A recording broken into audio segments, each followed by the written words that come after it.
Once I know we are live, I will finish doing the alt text for the images on the social posts, and then we will jump into Balatro. Quickly write out my image alt text. A hand of poker cards features strange alterations and markings. A series of colourful jokers are up top. A score meter has caught fire. That'll do.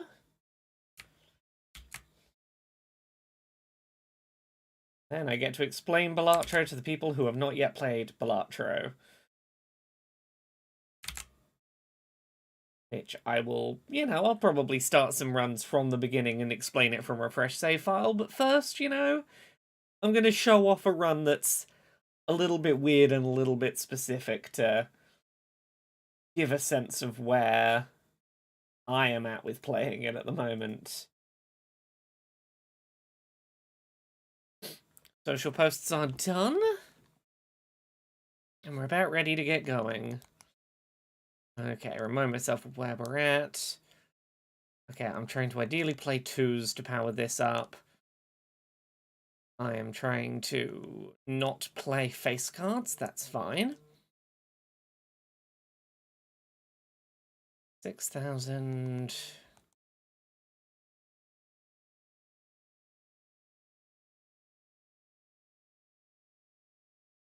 was getting like 1,000. Okay, yeah. Considerably fewer points, but it is building up that number of chips for later. Hey, Artist Synth. How are you doing? Some steel cards and some destroys. Yeah.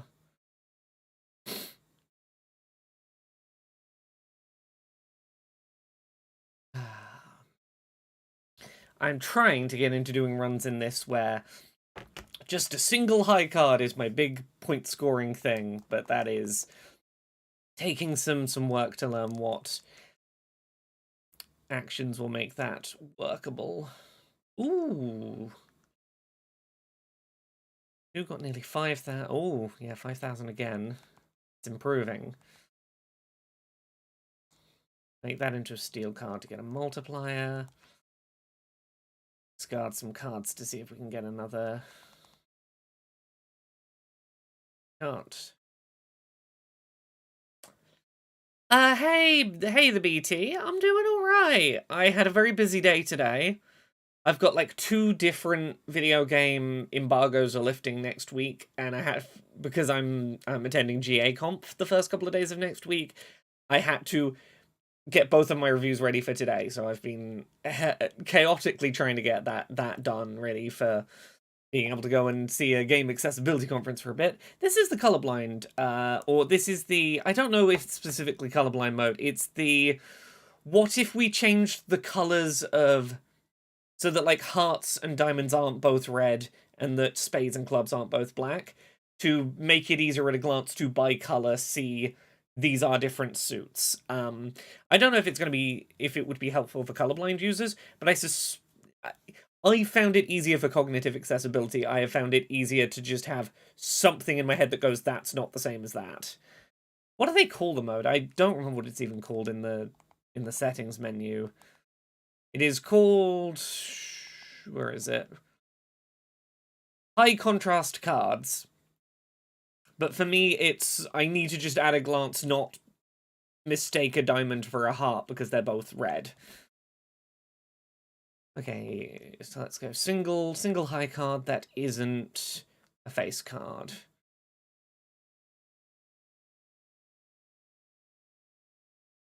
I'm sorry to hear, BT, that doesn't, that is rough. I hope you're doing all as okay as can be expected.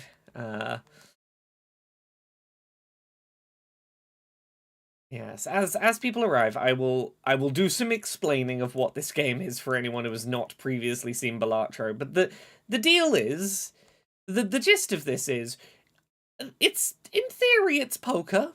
In theory, this is poker, except you're using lots and lots of cards to completely mess with the rules of what's a good poker hand to try and get high scores, not based on what poker would consider a high score. So... Oh, Palaregion Plays! Hello! I'm here and live. You have indeed bumped into me.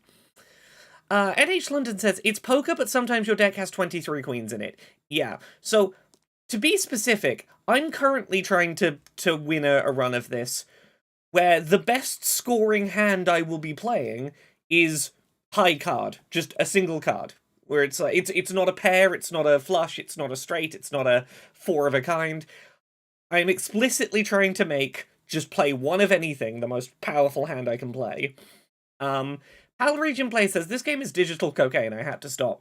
I put it down, and then I came back to it, because the first time I put it down, like, you know, I hadn't gone above, like, the second difficulty on any deck.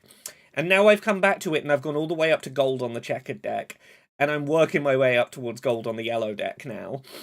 But yeah, to give you a sense of why high card is my high scoring card in this, these two things here get me a nice little multiplier, and these are going to grow over time. One of them is, every time you play a hand that doesn't play a face card, this multiplier goes up. That's really easy if you're playing just high card, because you will just pick a card that isn't a face card and you've done it. This one is, the number of times a specific poker hand has been played gets added to your multiplier. It's basically doing the same as this, because every time I play high card, it increases the amount of multiplier that high card now gives me. What I'm trying to do with these is basically, because high card probably isn't going to win in a single card, I get to play up to 4 hands in a round.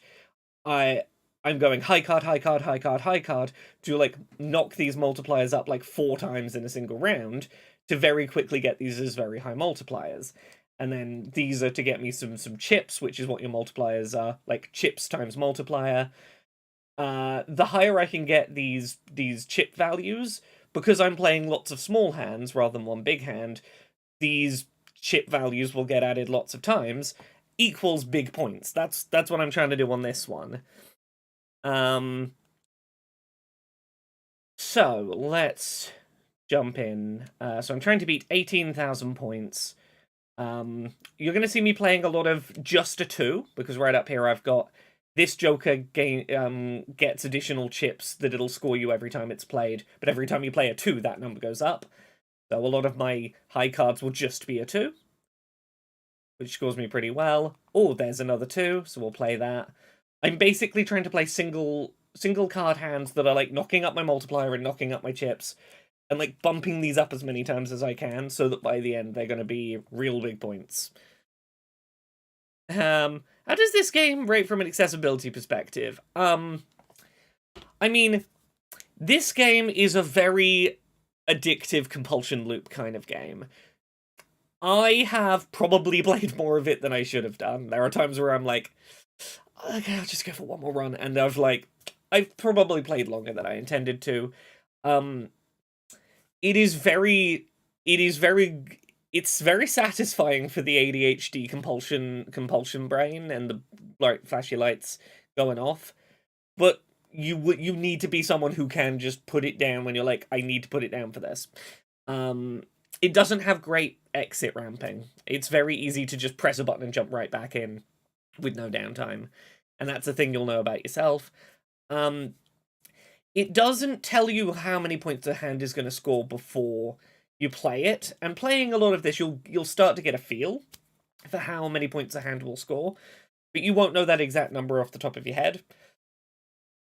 And people who have something like, if you've got something like Dyscalculia, you struggle with numbers, you are going to have a harder time sort of feeling out what your hand is going to score before you've played it. So bear that in mind. It does have some settings to change the colours of cards so that, like, hearts and diamonds aren't the same color and spades and clubs aren't the same color, and I really appreciate that. Right, so what am I doing? Let's go Celestial Pack, I'm trying to get the planet cards level up, like, the rewards that your poker hands give you. I'm looking for Pluto in this run, which is the one that powers up just my high card. Okay, we'll jump in. So we've got to do 27,000. We're looking for 2s or aces. Aces will be the highest scoring for us. 2s are the ones that are going to increase that bonus on the Wii Joker. What I probably want to do is use some discards to try and, like, directly find a 2. Because I need to be upping that Wii Joker as many times as I can. Okay. So I can, if I've run out of discards, but if I want to discard more cards on high card, I can put more cards in my hand as long as I don't accidentally create a straight or a flush or something, or a pair.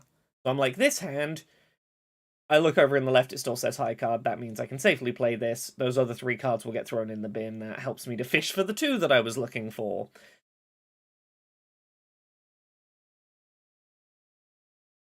Okay, and last hand, so I'll go for the ace just because it's going to be my best point scoring one. There we go.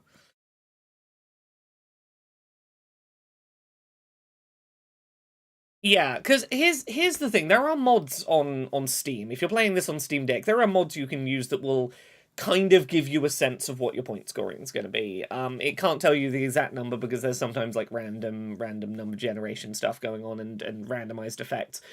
But the thing is, the game does not expect you to know exactly how good your hand is going to be. It wants you to sort of feel out it's going to be in this kind of point range. And you can work it out. You can sit with the calculator and work out what your score is going to be if you want. But the way that the game is sort of designed is don't really think about it too hard. Just sort of follow your gut and hope the numbers go where you need them to go. But again, I suspect for people with dyscalculia, that gut feeling of your score is going to be harder to gauge. Pal Region Plays says, as someone with ADHD and suspected dyscalculia, it's such a good game, but it feels like I'm battling myself sometimes. Like, there's a wall you can hit. I do enjoy watching others play, though. I've not done a lot of watching other people play, generally speaking, but I'm enjoying playing it a lot myself. It's been a very good, second screen experience for a bit. Jasper Exists says, you can calculate how many points a hand will score. I'll freely admit I've used a calculator for this game before. You can, in theory, ... unless you have something like, I forget what it's called, but the one where it's, hearts have like a 1 in 4 chance of doing a 2 times multiplier. So you can't calculate the score for that hand because you don't know how many times the 1 in 4 is going to give you its bonus, for example. Yeah, let's have a look. What do we got? Create multiplier cards. 1 reroll. I have space for 1 more joker. So yeah, these jokers at the top, these are basically your modifiers that are going to be ultimately like what gives you your big points. Okay, I only get to play 1 hand this round, so I've got to be a lot more clever about how I do this. Let's ditch these because they're not going to be helpful. 18,000.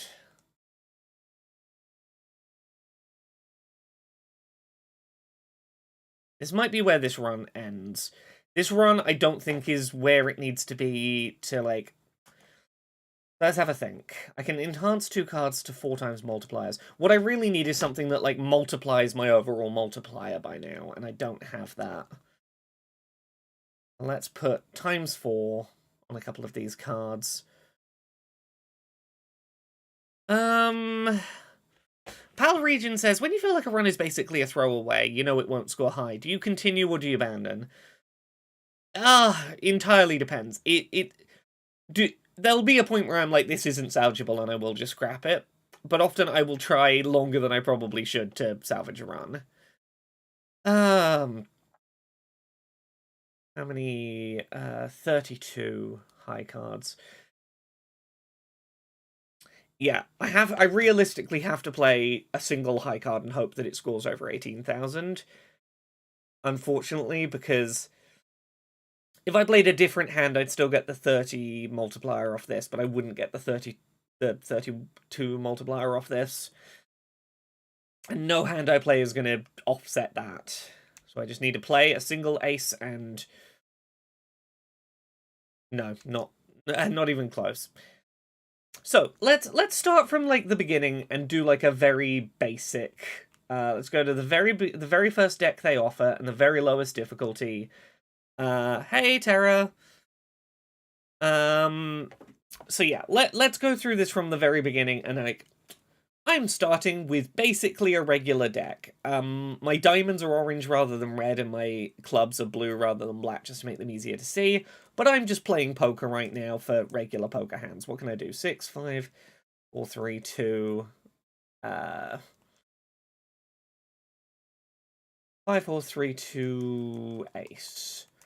So let's go for a straight, and we'll work out a strategy as we go. I'll play this like a beginner's game of Balatro. Okay, I only need 80 more points. 2 pair will probably do that.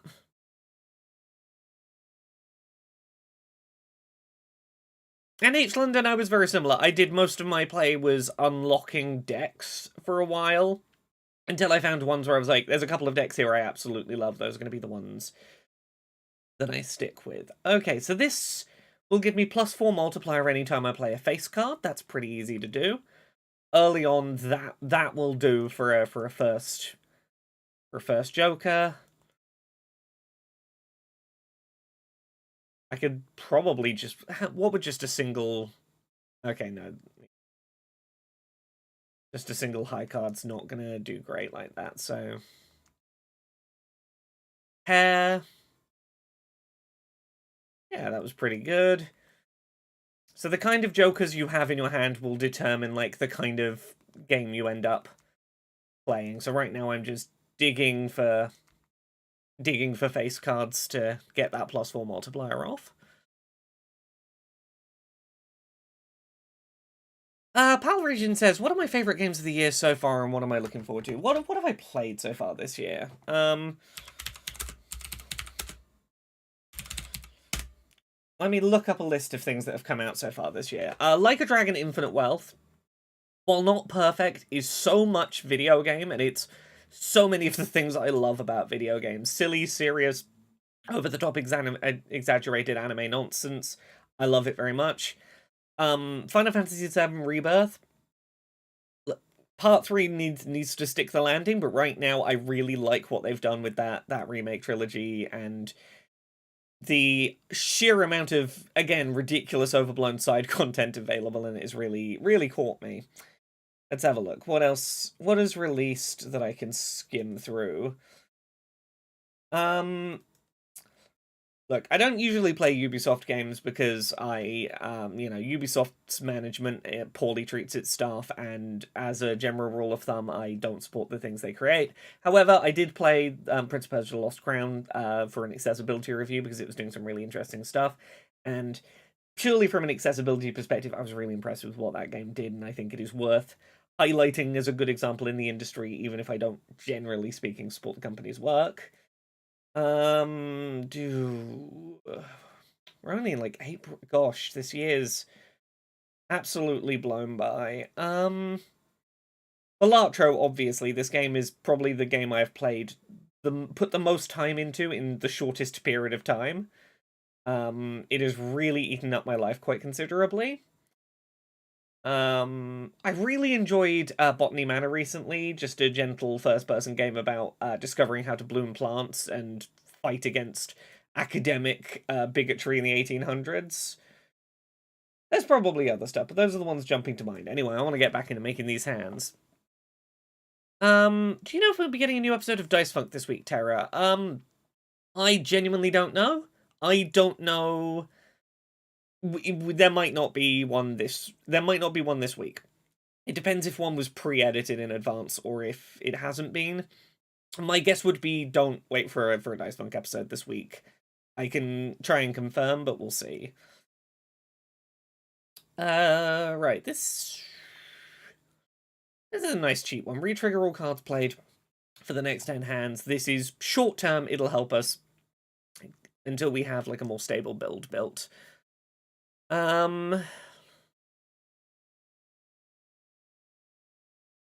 Jasper Exists says, I have a tip for people. Yeah, the tip is there's a Joker that unlocks when you complete a run without any playing any flushes. Um, I got that by playing the deck that doesn't have any face cards in it and doing straights for my whole run, and that finally unlocked it for me. Ace 2, 3, 4. I want stuff with face cards, really. Let's discard cards and see how many face cards we can get before we run out of discards and put a fancy hand together. King, king, queen, queen, and they'll activate twice each. Oh yeah, this is going to be overkill for a hand. Beautiful. 3,500, we only needed 600. +2 hand size, -1 hands per round, probably don't need it. What we could start doing is looking at tarot cards, which are things that modify your deck itself. We could try and make there be more face cards in our deck, for example. Let's see. So if I take a card on the left and a card on the right, the one on the left becomes the one on the right. We now have an extra... We have one fewer 9, but one extra jack in our deck, so... We are building towards having more face cards to make it really easy to set off that face card Joker. Let's do... none of these are particularly what we're speccing towards, but it's never a bad idea to have cards that are worth 4 times multiplier by themselves. There we go.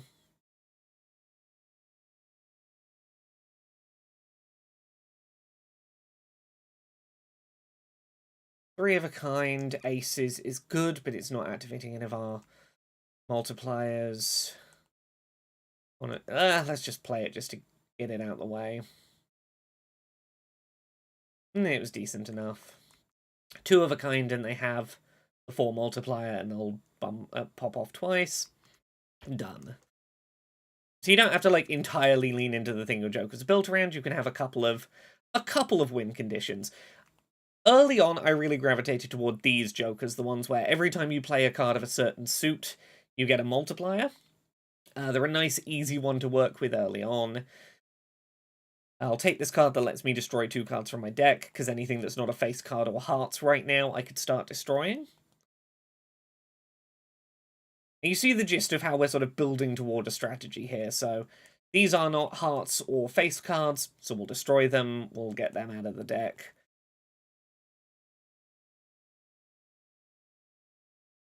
We'll discard just 1 and draw up, so we've got heart, heart, heart, heart, heart. That's a flush, and we'll get a +4 multiplier off every heart twice because of that water bottle that's doubling them activating. Jasper Exists says, have you been able to make a straight build work without the Joker that lets you skip numbers in straights and the one that triggers flushes and straights using only 4 cards? I have.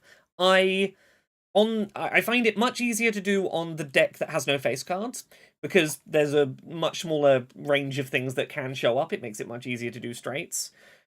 Yes, I'm aware they've nerfed the suit cards in the beta build that's on Steam right now. It's only +3. Right now they're +4, and +4's great, so I'm gonna hang on to it while I can.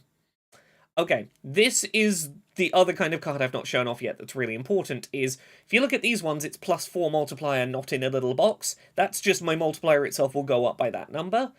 This is take my mult number, so like take the plus number that I've accumulated with these, and then multiply that at the end, which is how you sort of exponentially increase your score. So I want to be buying lots of planet cards, because like the more planet cards I buy, the more this is going to exponentially multiply the bonuses off all these other Jokers. So multiply it in a little red box is like, that's your take your multiplier and then exponentially ramp it up. I'm going to buy Celestial Packs when I can. Okay, heart, heart.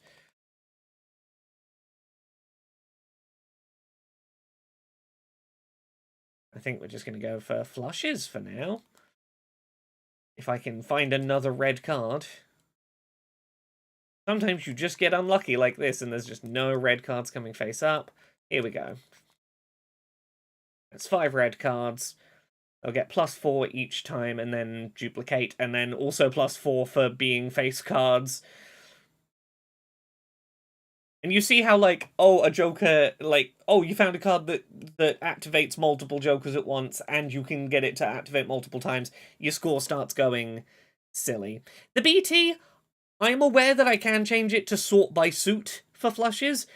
I just don't like, I just like having it in numbered order. If I change it around, my whole system falls apart. And I can't justify why that is, but that is how it is. Ah. Ooh, Thimba says, in some game preservation news, Activision's Marvel Ultimate Alliance has been relisted and now has an updated description on the Xbox store. Probably the game is coming back soon. I suspect it's going to be coming back without whatever piece of licensed music it lost the rights to, would be my guess, but we'll see.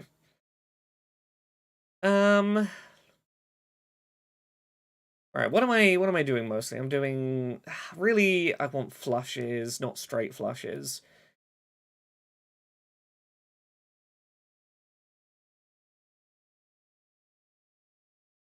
Okay.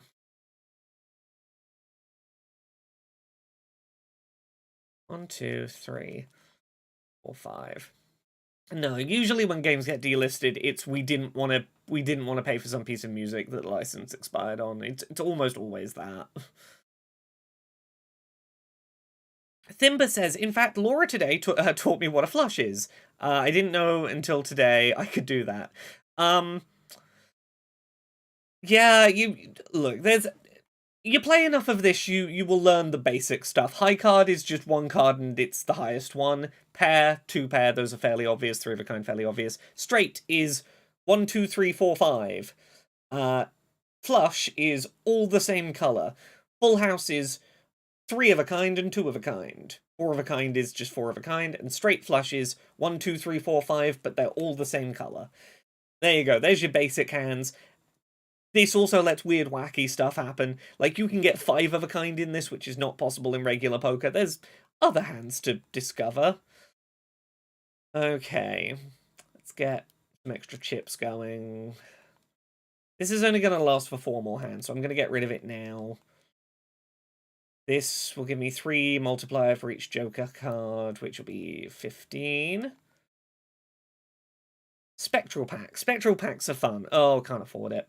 Spectral packs are like weird big changes to your deck. They are quite dramatic changes. Let's discard 5 cards. Come on, get some red face cards. Yeah, 1 face card will do.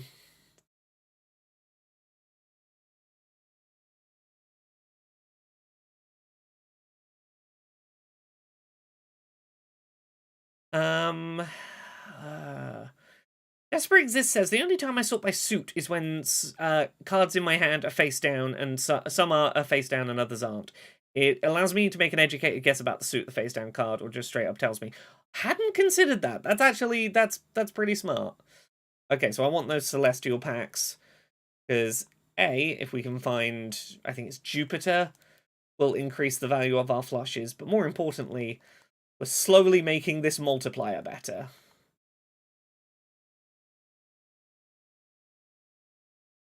Okay, diamonds are debuffed. Yeah, every time you get a boss level, a certain card type will just, like, something will happen, like, oh, these cards don't work anymore, or whatever hand you play levels down, or you lose money for every card you play. Come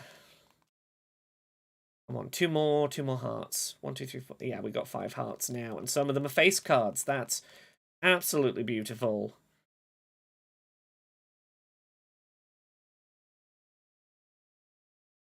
Yeah, I'm still just about ahead of the curve. It wants 5,600 points per round, and I've got 7,800 there. Let's buy the Celestial packs, because these are the ones that are going to increase our multiplier. Oh, have a good night, Artist Synth. Gay flushes are better than straight flushes. It's 5 queens of the same suit. There is a mod on Steam where you can change the word straight to be gay. You'd be like, gay leveled up 3 times. You're like, hell yeah. You got a gay flush. Etc.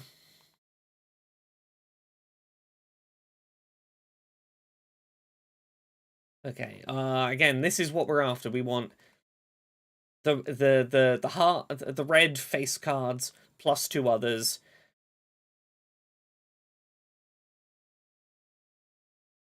10,000. Cool.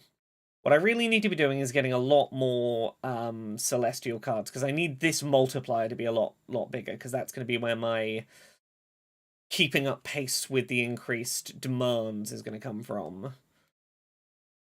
Offer me the tarot that gives me 2 planets? Nope, I can turn some extra cards into hearts, though. That's great. And at any time you can have a look and go, what does my deck look like? I have 16 hearts as opposed to 11 spades, clubs, or 12 diamonds. So I am slightly better at getting hearts than anything else. I have 13 face cards now, which is good. Face cards are almost as likely as hearts themselves, which is good. You can just see how you've messed up your deck and what you've done to it.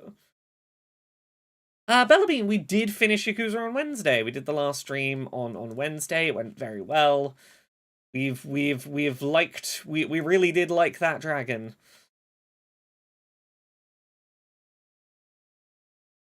Oh.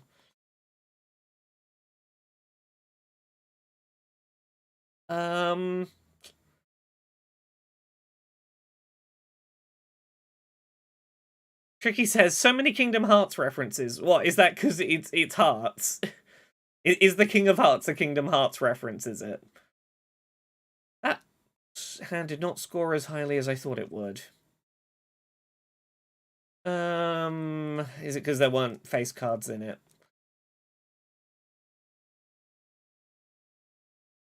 Yeah, I need to remember that the face cards are a big part of those higher rank ones.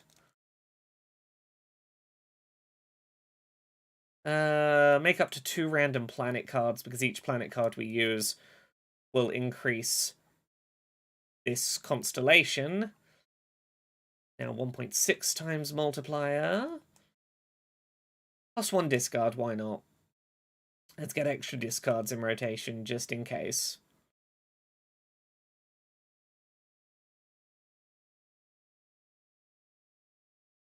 This game briefly got removed from sale on Switch in Europe, and I believe it went back on sale. It with a higher age rating.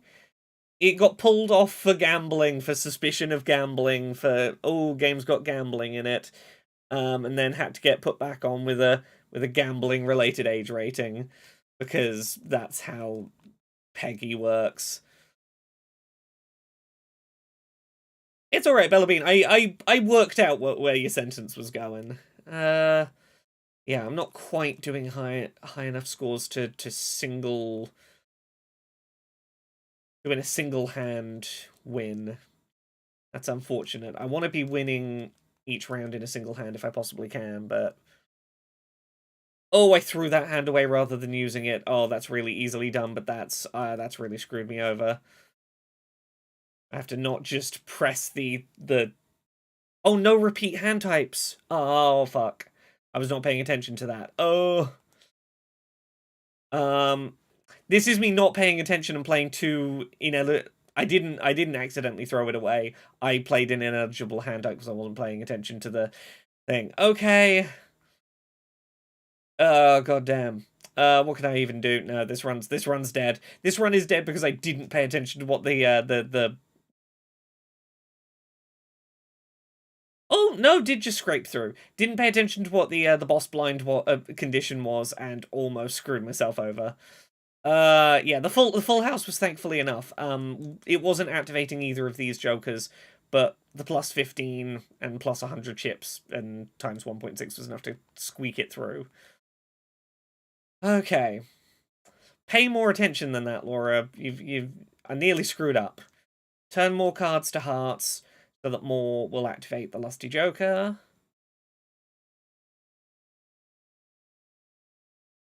Okay. Going for the good old hearts. Oh, Thimba, what game was it you wanted to play that they got your attention? Also, exciting news, at some point during this stream, I have a cinnamon roll to eat, which I'm excited about.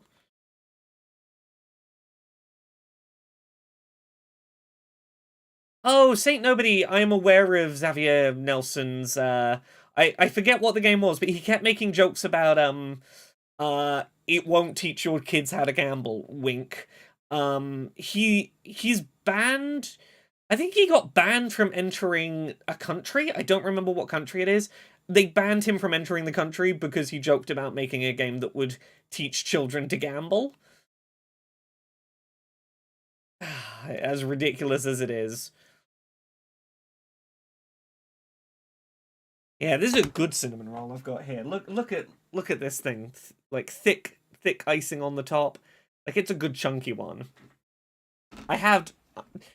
I came down from work today. I worked like 15-20 minutes past the end of my work day, and I came down and Jane was already home. She'd brought me 4 of those. I brought 2 of them upstairs. I ate 1 before the stream started. I have this and then 2 more to eat in the morning. I'm full of I will be very full of cinnamon, and I have the best wife. Is there no background musical sound effects? You should be able to. Oh god, I've just realised the game audio's been off the whole time. Can you hear the game audio now? I'm really sorry. No one pointed out that there was no audio.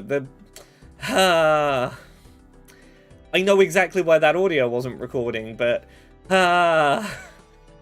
well, only 40 minutes into the stream I realised that I could hear the music, but you couldn't.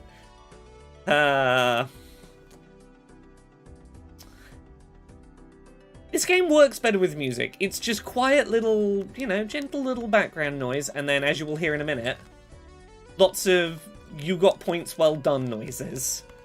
That's half the appeal of this game, and you've all been missing it. Right.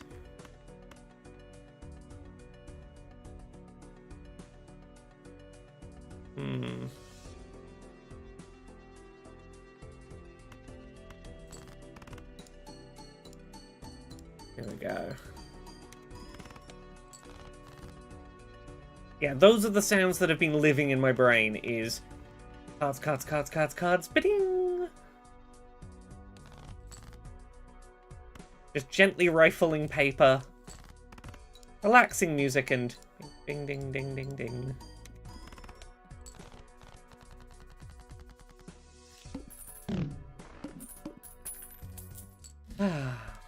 Okay, we're on round 5 out of 8. All 5 of my Joker slots are currently taken up, so I'm not going to worry too much about Jokers in the middle, but we're going to buy these Celestial Packs. Finally a Jupiter, which will improve the score of my flush. The first Jupiter I've seen all run.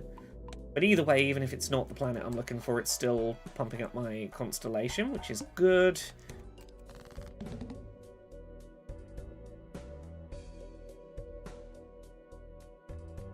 Oh, what a perfect start.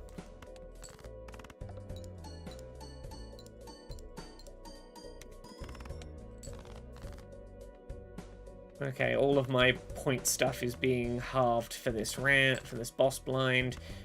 But I think one more good flush should do it.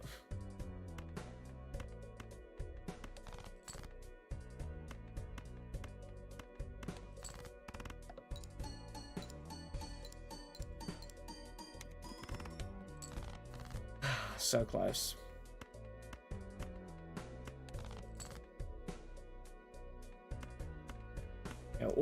I really lean towards flush hand as my scoring hand in so many of the deck variants I do. It's just where I'm comfortable.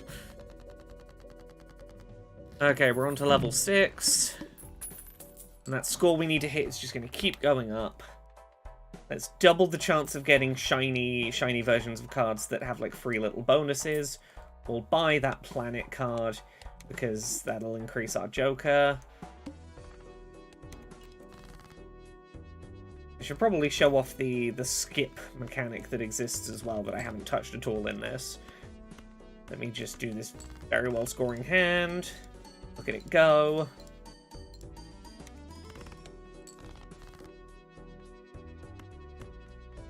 nearly enough in a single, and that's how I know I'm doing well, is when my first hand of the round is enough to win the round by itself.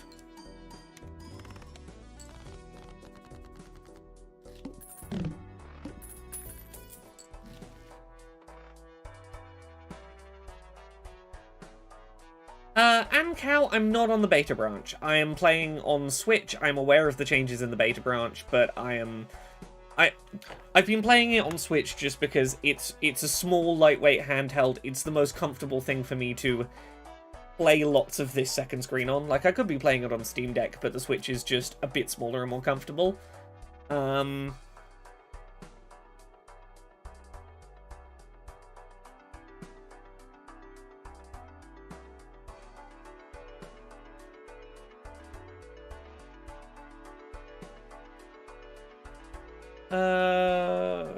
One sec, sorry.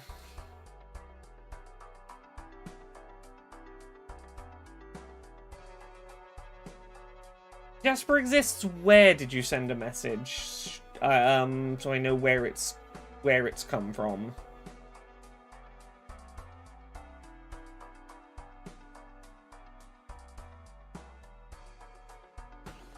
Oh, did you send it in the chat here? Ah, sorry. Oh yeah, I saw that. I didn't read it out loud because I'm like, yeah, it's not my playstyle. I'm not particularly interested in ways to cheat the mechanics to avoid the negative I'm supposed to be overcoming. I won't always read every message that's on stream. I do read every message. I won't always read every message out loud. I'm aware of it. I appreciate the tip. It's not one that I'm personally gonna probably act upon. Yeah, and Cow, look, the Steam Deck is lovely. It is my machine for a lot of roguelike kind of stuff. Anything that like isn't on Switch or is going to be delayed on Switch, or I desperately want to have like the updates the second they're available, Steam Deck is where I go. It is my Vampire Survivors. It'll be my Hades 2. It's my it's my Deep Rock Galactic Survivors machine. Balatro is just one that Switch is where I fell on it. Right, what was I doing? Let's save the cache for now.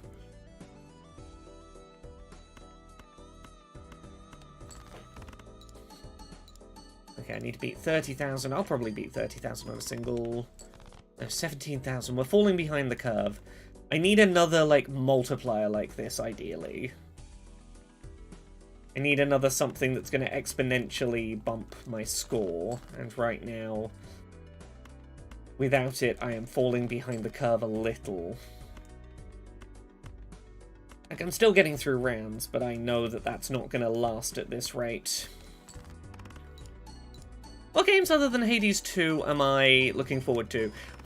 Yeah, Hades 2 I'm definitely looking forward to. I applied for the play test that was going on. I saw a lot of people got randomly selected to get codes. I didn't. I'm not at all salty about that. Another Crab's Treasure I'm going to be streaming next week. I can say I have review code. I can't say anything about my opinions about it, but that is one that I will be streaming. And that I can say I was very excited about it when I saw that it existed. I'll have a look at what else is coming out next year this year in a second and see if that shakes anything loose.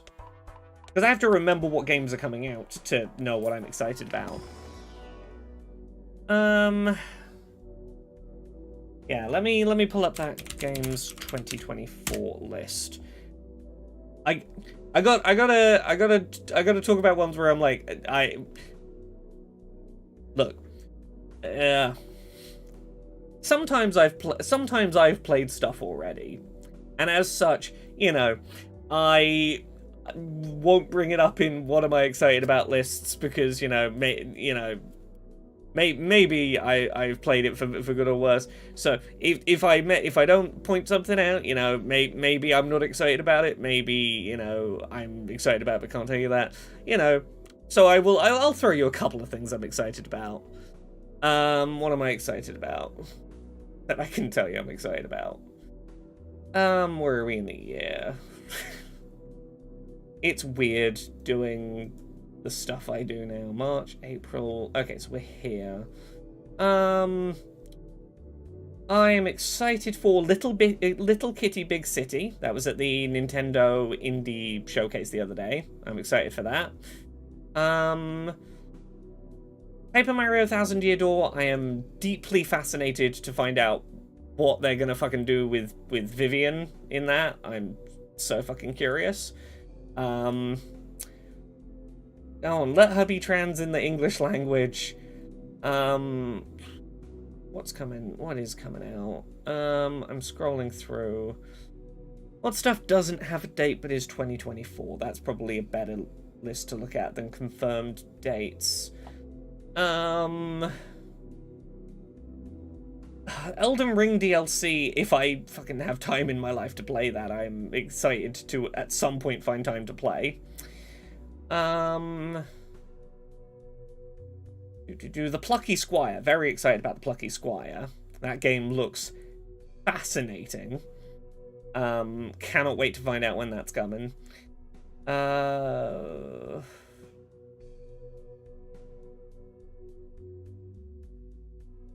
Those are the ones that I know are coming out this year that I'm excited about, that caught my eye as I scrolled through a list. Oh, Paper Mario The Thousand Year Door is getting a remaster or remake on Switch. But I'm mainly curious whether Vivian will be allowed to be trans this time in English, or whether they will cut it out of all English language versions again. Sandland and Stellar Blade are out next Friday. I have a review copy of Stellar Blade. I put my accessibility review together today. It'll be up next week sometime when review embargo lifts. So no opinions from me on Stellar Blade, because I'm playing Stellar Blade, you see. Right over there I've got a controller I could be Stellar Blading with.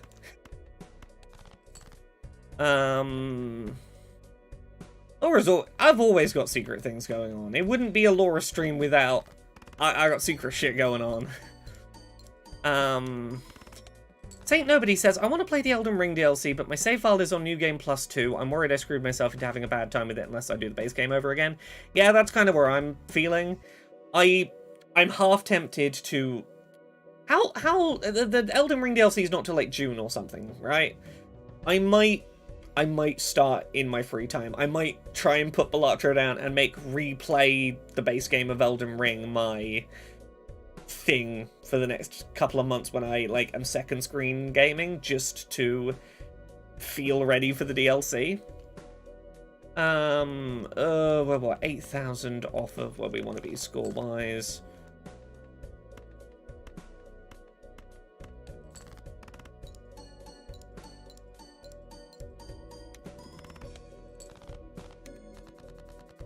Okay, we're up to round 7 out of 8. This is decent. I don't know if I'm actually gonna get there this time. It's feeling unlikely. Consecutive hands without playing a face card. Not for this run.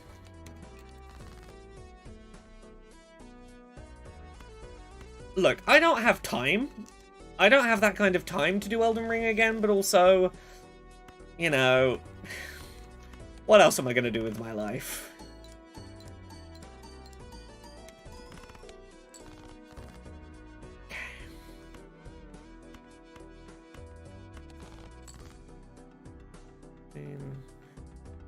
Yeah, if I'm going to get my score to go up faster, I might need to get rid of this Joker that scores for face cards, just because I'm not playing enough face cards to consistently get the full 20 bonus out of it.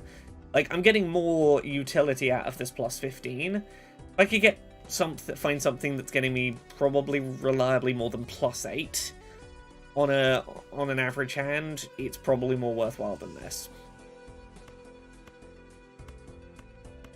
Yeah, realistically, I'm only getting like plus 8 off of that face one.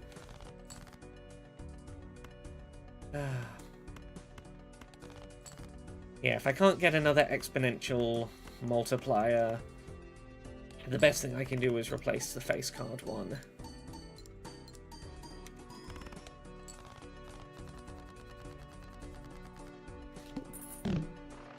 Okay, we're still going. 2 random planet cards. That's a couple more points on this constellation. We'll take the one that generates stone cards. Desper Exists says, have you ever seen people playing meta builds on this game? The scores they achieve are absolutely wild. I've seen the clips of people getting like 10 to the 32E fucking multiplier things. I've seen someone, like, I've not paid attention to like how they set the build up, but I did see someone who got such a high score that the score went to error. Like, it went so high that the game was like, I literally cannot calculate numbers this high anymore. You got infinite score. I'm like, fuck yeah, that's cool. Oh yeah, we didn't show off the skip mechanic.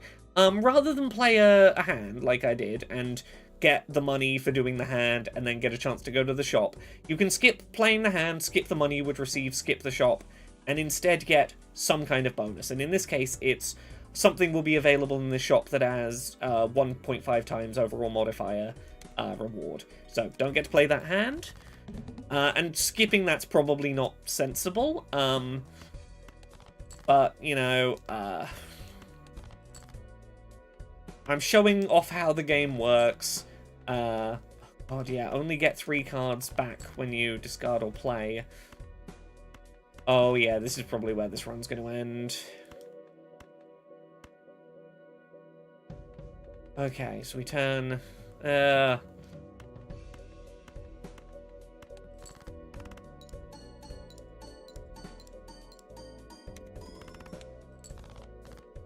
Yeah, this ain't happening. I'm gonna have to just play a single card and draw 3. Play a single card, draw 3. There's 4 face cards in it. Is that gonna be enough?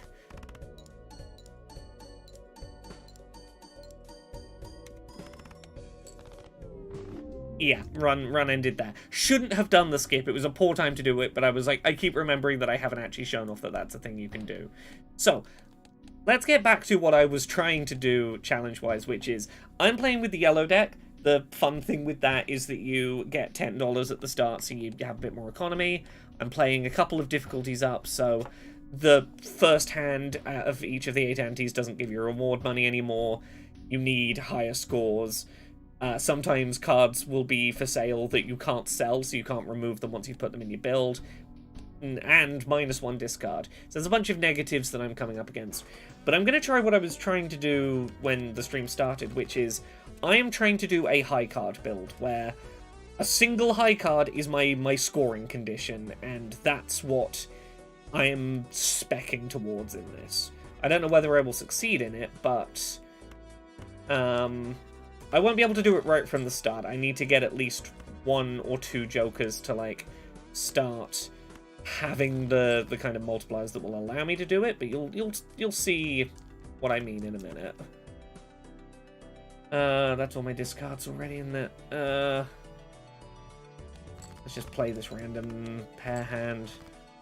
I'm gonna be, yeah, there we go. 5s and jacks. That'll do. Hey, Tate Madden! I'm glad you enjoyed the stuff. I hope you're doing well. Incompettent Hero says, I've been addicted to this game. Within 48 hours of buying it, I had 24 hours of playtime. Got it last weekend. It's real. It's so easy to go just one more go, right? Ooh, I'll look at that card in a second. Yellow's been my favorite deck so far. Haven't tried the fancy ones yet. Checkered is my favorite deck right now. It's the first one I got to gold.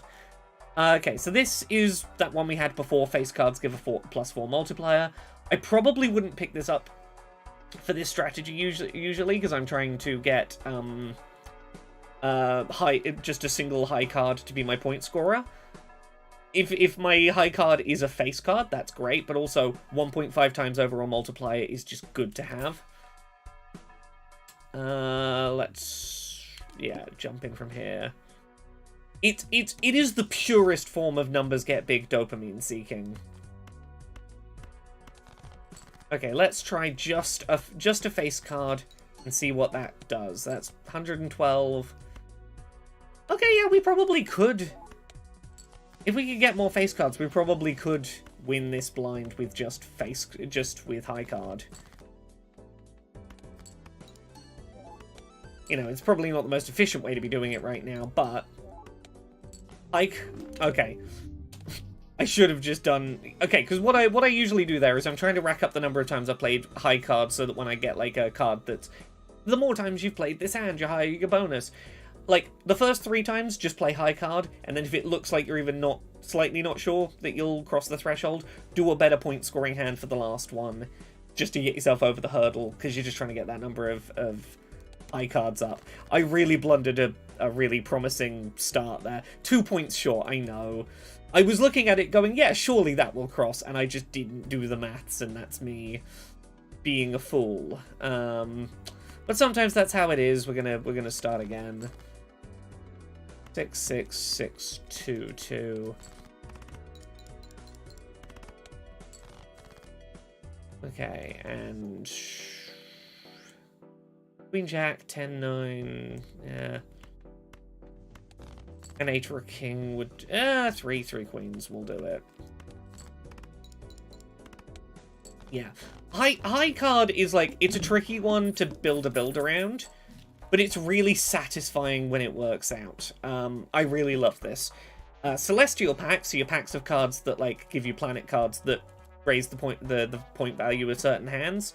If you buy this, every one of those packs will always have your most played hand, which is great. Now, this is why I want to play a bunch of single cards, high card hands, because I need that to be my most played hand, because then Celestial packs will start giving me the thing I need.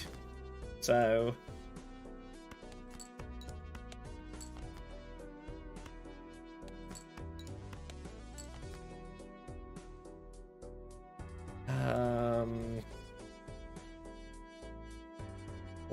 let's play a straight, because I haven't played a straight yet, so it won't overtake high card as my most played thing.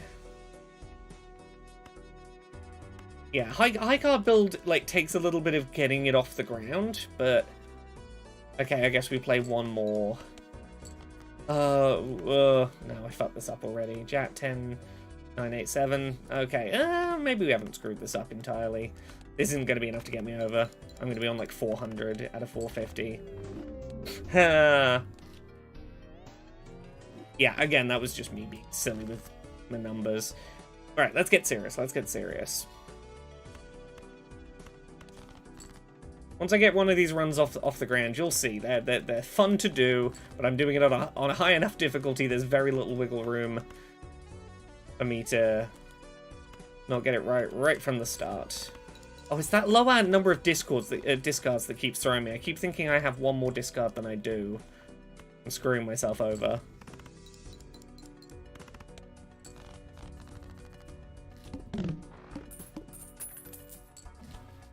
Okay, what have we got?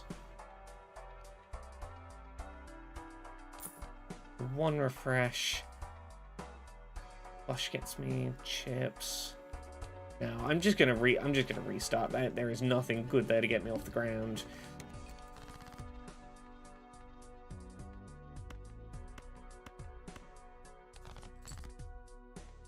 Nine, 9, 9, 10, 10. That'll probably single hand get me over the first blind.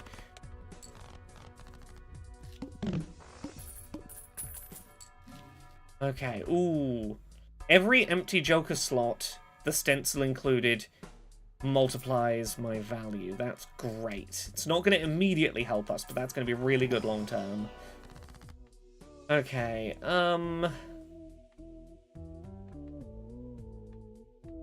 convert all cards in hand to a single random rank, -1 size. -1 size doesn't hand size doesn't really matter, because we're going for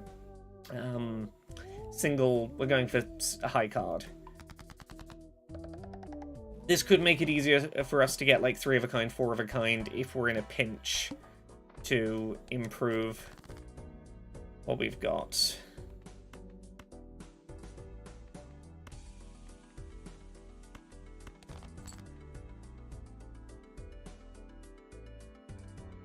Hmm.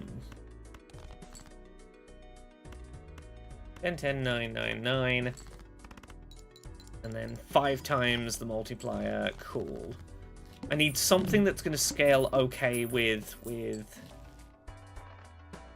4 extra gold at the end of every round. Again, I want to be playing single card as soon as I can be. Actually, what I need to be remembering...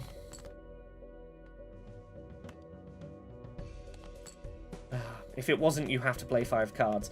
If I didn't have to play 5 cards right now, what I would be doing is I'm pretty confident this flush will win the whole round by itself. So what I would probably do is single card, then play the flush. Just get my number of single cards up a little bit before winning. But I can't really do that in a you have to play 5 cards room. Oh, that 9 cloud joker would have made me bank. I didn't stop and think about it. It's the problem with trying to play a game like this while also being on stream. I'm gonna do some stupid shit sometimes. And you're just gonna have to live with my bad choices. Come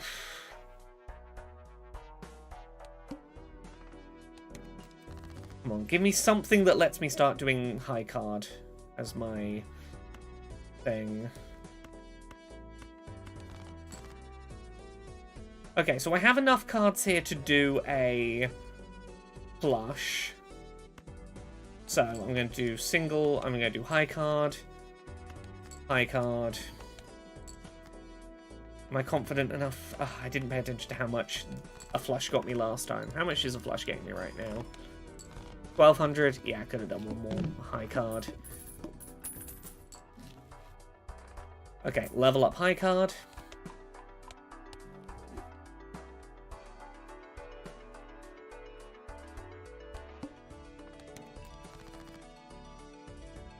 Okay. 9999, 4 of a kind is times 7. Yeah, I can afford to do some just high card hands.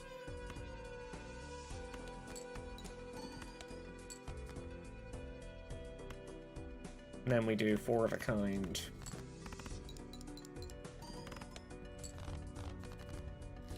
Come on, give me something that I can get this rolling with.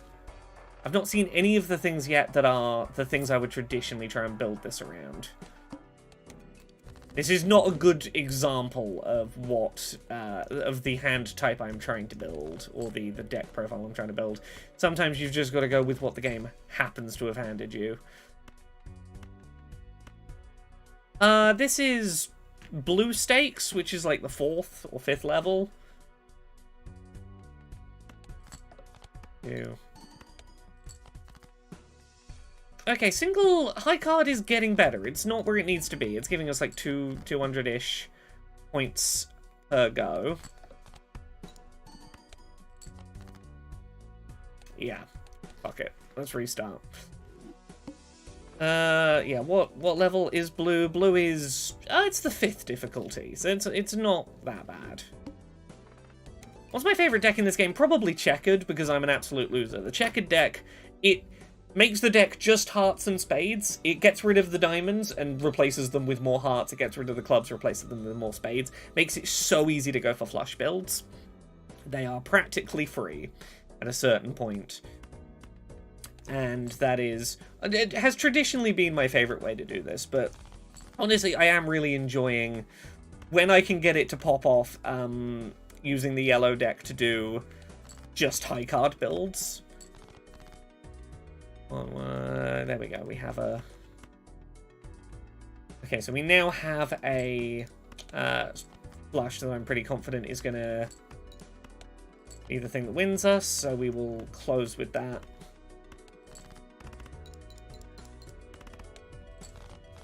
Yeah, there we go. Retrigger the first card played in scoring. This is really good for high card because I'm only playing 1 card, so I might as well double that 1 card. I don't like that it's an Eternal, that I don't have the choice of selling it later, but I think realistically it's worth doing. So right now, if I do... Yeah, single is not realistically doable right now. 2 pair, how's 2 pair?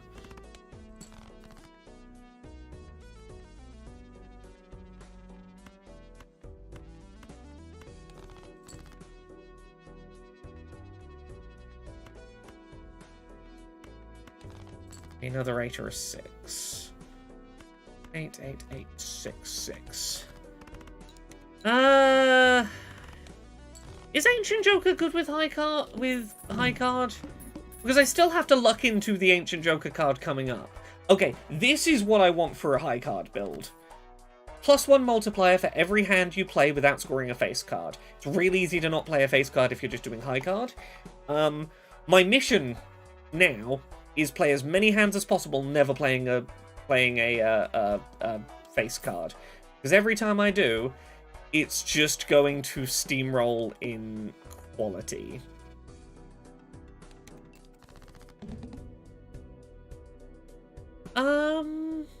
Oh, is Ancient Joker the one that just needs a suit? I thought Ancient Joker was like the one where it's like, oh no, I'm thinking of the mask one. I keep getting them confused. Ancient Joker, I thought was the one where it's like you need like 7 of hearts. No, if it just needs to be that suit, yeah, actually that's a fair point. Probably should have tried that. But yes, Ride the Bus is one that I'm very confident in using. Because every time I do this, it's now worth 60. Oh no, the point is we don't play face cards. Last one was worth 60, the newest one's worth 80. I need like a decent point scoring hand. 3, 4, 5, 2, 3, 4, 5, 6. Sure, that's probably what's going to carry me through this. Hopefully. Yep. I want to play high card as many times as possible. Repeatedly now. +1 hand side, probably not necessary. More money would be great. Jasper Exists says, flushes are great, but I imagine the all hearts debuffed and all spades debuffed would be nightmarish with the checkered deck. Either you wait until one of them has come up before you specialize into one side or the other. You keep a 50-50 split until, say, all hearts are disabled has come up, and then you know that that won't come up again and you can safely spec towards hearts. Or you keep an eye on it and look for something that lets you reroll boss blinds. Okay. Now you're going to start seeing the plan come together. 162... 75.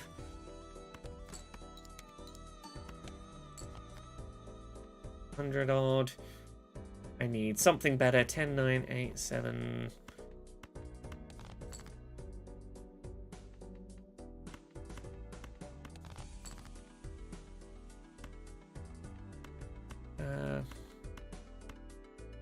Yeah, I'm really banking on 3 of a kind to carry me out the end here.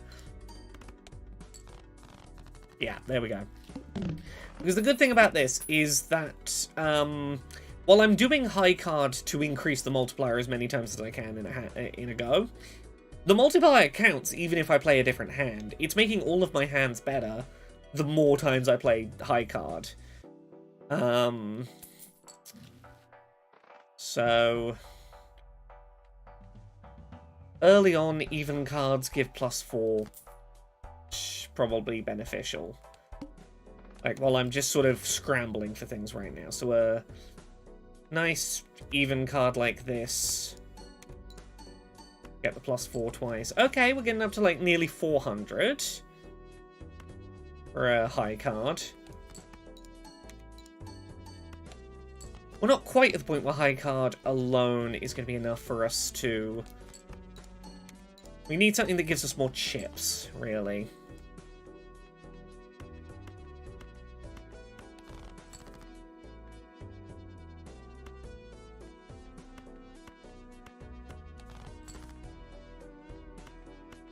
This will probably do.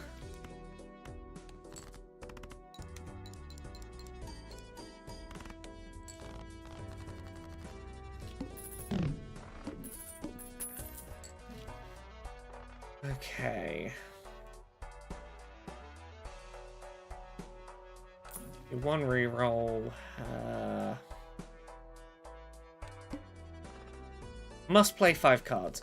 Must play 5 cards is tricky when you're trying to do high card. So we're going to discard these just to get them out of the way. If I want to do high card, the way I do it here is I pick my target for high card.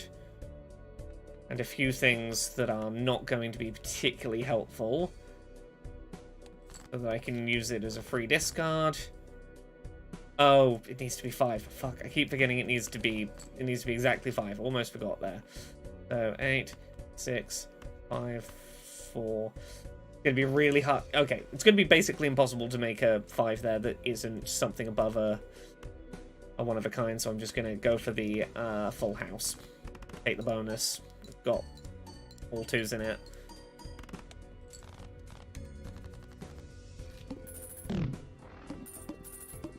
There was no way I could avoid having a play 5 and avoid getting... Okay, Celestial Packs always give me my most played hand, which hopefully is high card.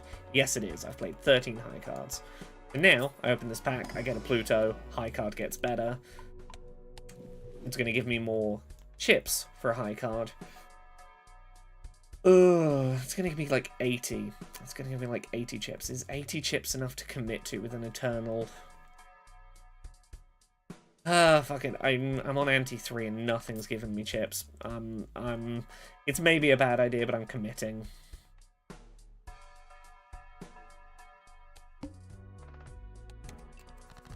Let's do this. So, let's start playing high card hands and see if we can win with just a high card hands.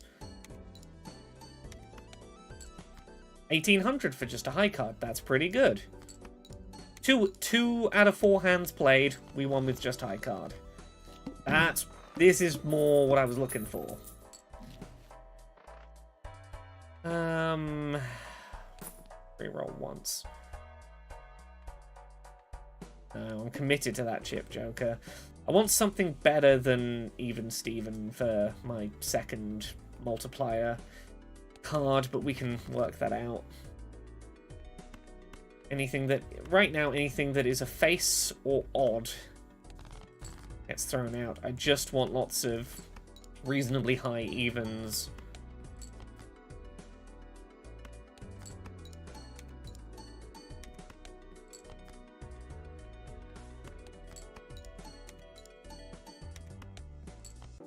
Okay, I could do with a little more multiplying going on, but my card is doing it. Buy the Celestial Pack, because it's guaranteed Pluto. That'll level up high card again. 1 reroll.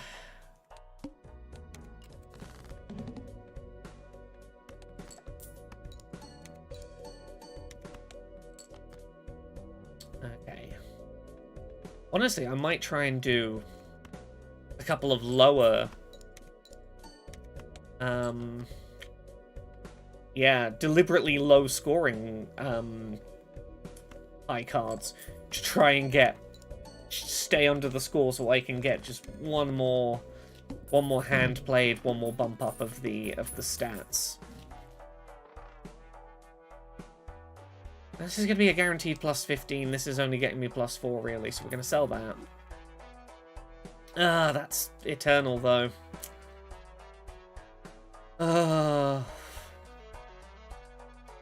Oh, Flip-Flop Dog. I'm glad you've been enjoying Gender Euphoria.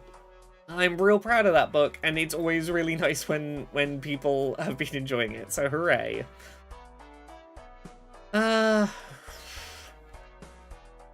This may be silly of me. I shouldn't be getting this many Eternal Jokers that I can't sell. This is unwise. I know it's unwise, but I'm doing it anyway. Someone should replace the bus stop with a train in a mod. I would play that mod. Balatro modders, get on it. I'll pick the game up a second time on Steam Deck just to play with the train mod. Okay, out 3,000.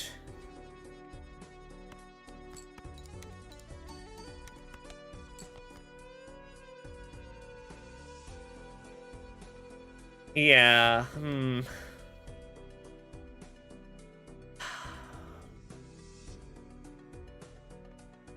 Yeah, okay, so I don't have to worry about even anymore, just anything that's not a face card, because I need the bus route to keep climbing. Realistically, selling the gold Joker, unless I can get a negative, selling this golden Joker is really my only slot I have to play with, and it's going to need to be a really good multiplicative Joker. Doubles my money. Spectral pack. Come on, allow me to turn one of my jokers, negative. No. Okay.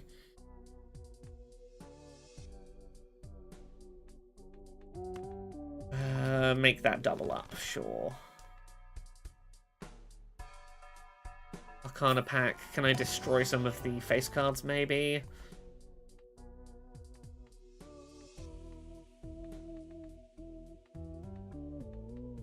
Let's make a card I'm not going to play into a steel card. Holding it in my hand will give me a multiplier. Okay. Okay, I'm getting 5,000 per high card now. So yeah, 3 hands is still enough to progress. So high card alone is carrying it right now. I'm point scoring high enough to a high card. Make another stone card's not a bad idea. Level up Pluto.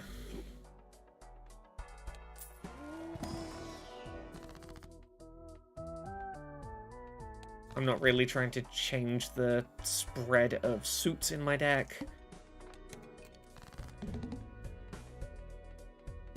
Now, I'm pretty sure if I turn this into a stone card where it's just worth 50 chips, it's no longer anything. I can play it alongside my hide card, get the chips, and not... Yeah, I don't ruin the bus stop joker.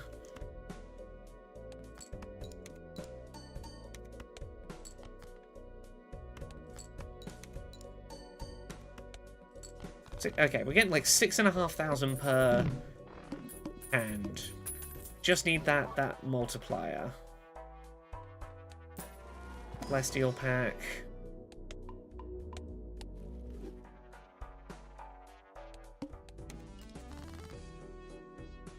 I'm gonna need to start digging for a multiplicative joker, and I need to just stop spending money and do rerolls until I find that thing that's gonna help speed up the rate at which I'm point raising here.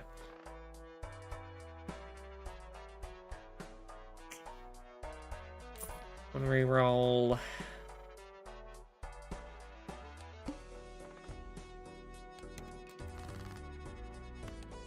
Oh, I should have paid attention what boss blind is coming up. How am I prepped for it?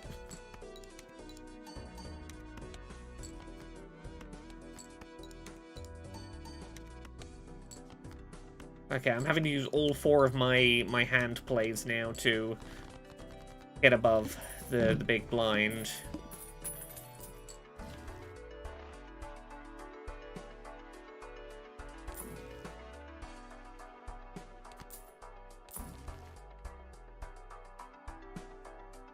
Okay, what's the boss? Play only 1 hand. I'm currently getting about 7,000 for a high card, so I can't win this with high card. We'll keep this steel card in hand. What can I go for right now? Gotta scrap that.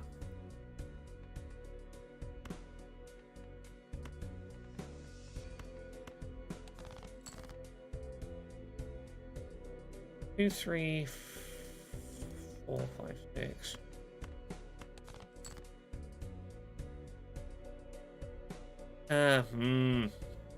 There's a bad hand. There's a bad hand for me. I've got a pair of 3s. Realistically, that's all I've got. Because if I play... I could do a flush, but if I play the jack, it like my plus 37 multiplier dies and this build is dead. High card, yeah, high card is better than pair. High card I think only gets me like 7,000. Let's try and make it into a lucky card, because then I have a 1 in 5 chance of getting a plus 20 multiplier, which might be enough. Oh, I got the plus 20. Nope. Don't know why my score was like 4,000 there. Oops. I'm gonna try for this again. I like trying to make the high card build work. Just got, yeah, the needle is a real rough boss, and I just wasn't ready for it. And I made some silly decisions in how I used those couple of discards I had. But I made it up to what, ante-7 on just point scoring off high card, which I think is pretty decent.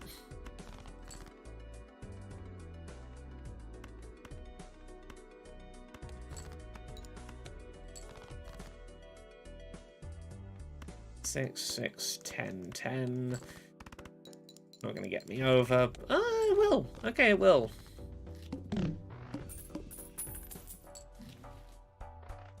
Okay, I don't want 3 times multiplier if there's a diamond, club, heart, and spade in the hand. That is the opposite of what we are trying for. I could do 1 reroll. If it wasn't eternal, I would go for odd cards, give me 30 chips, but... 7, 6, 5...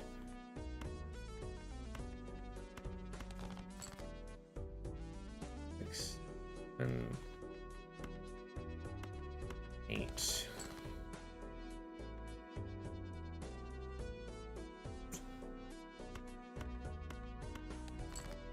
Have to be 2 pair.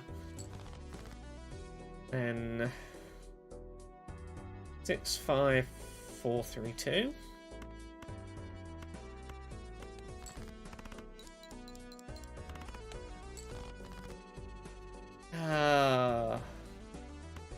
The difference between 2 discards and 3 discards doesn't feel like it should be that big of a difference, but it really is a big difference in the grand scheme of things.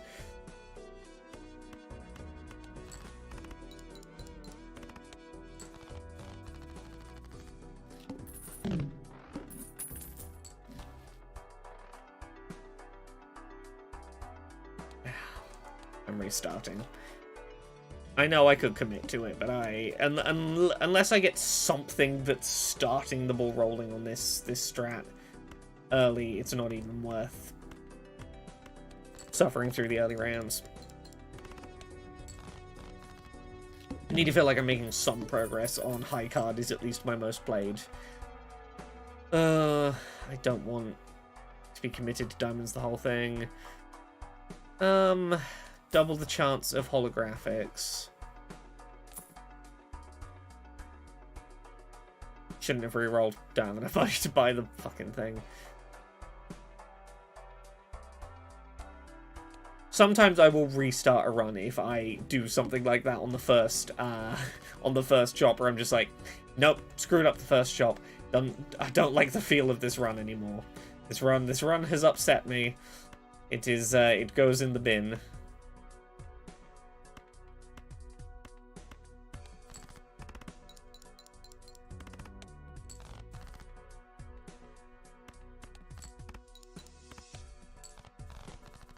Sometimes you just decide you don't like a run, and sometimes that's how it is. Ooh. Ice cream. Plus 100 chips, minus 5 chips for every hand you played. For the next 20 hands, honestly, this is one of the better ways to start high card.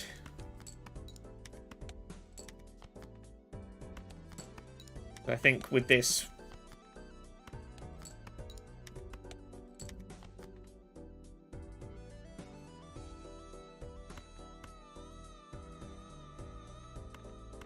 do a good hand to finish. 10, 10, Jack, Jack plus 100-ish. Yeah, it's a good place to get us rolling.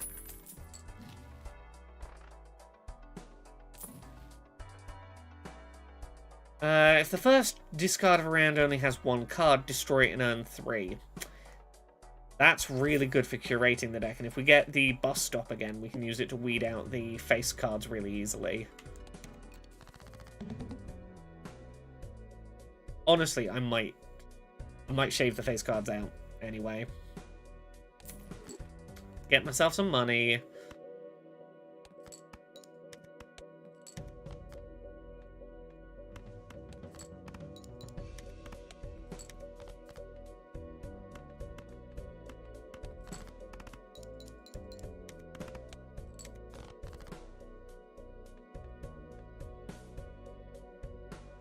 need like 60 odd. Yeah. Ice cream enough alone will get us over that threshold.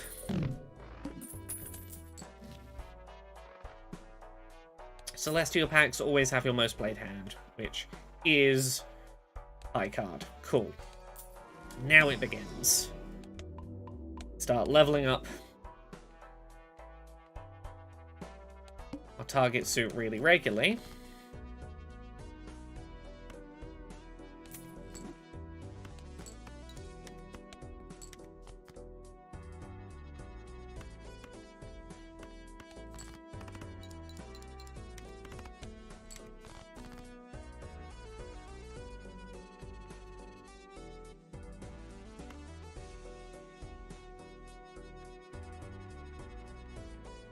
Five.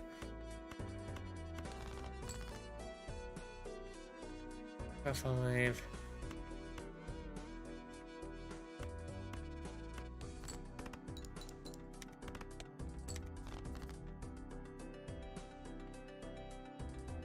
Oh, this run's gonna end here as well, isn't it? Oh, screw it. Oh no, we've got a flush. Flush will do it.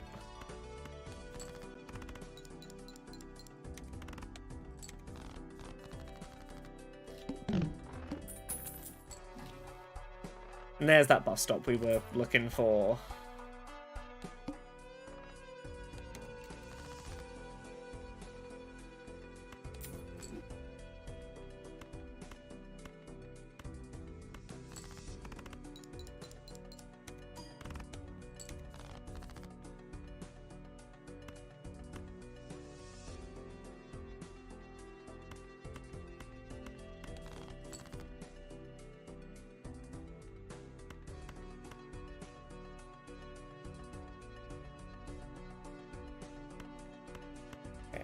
Gonna have to do this one to try and get. Oh, it's a fucking king. I'm not supposed to be playing face cards. I forgot the whole point of what I was building towards. Ugh.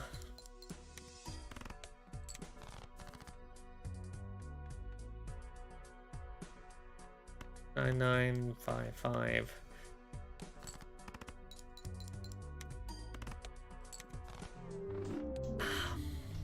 This difficulty is really tricky to do this with, but I'm determined. I had a really damn good first run of this on stream, and I know I can repeat it. I just gotta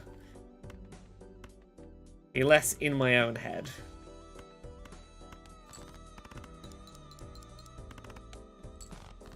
$250.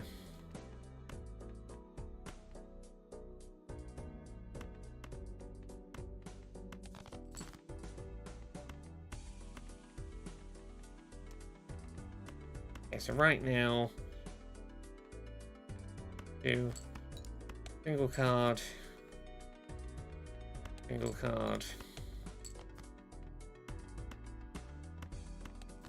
We are even on flushes and high cards.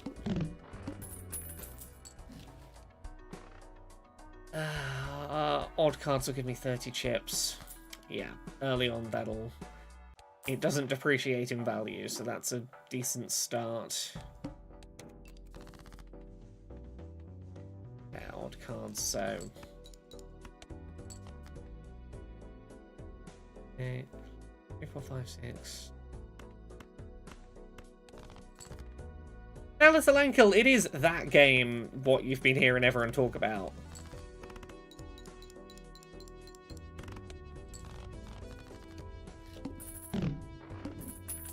Okay, I need something else before this is gonna... +2 multiplier for every $5 you have. No, save the cash. You must play 5 cards.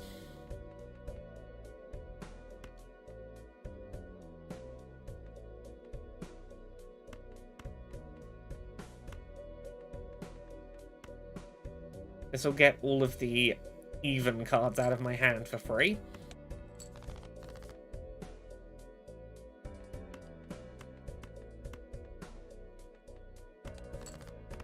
Get a couple of... Oh, that was a pair. Wasn't trying to do a pair.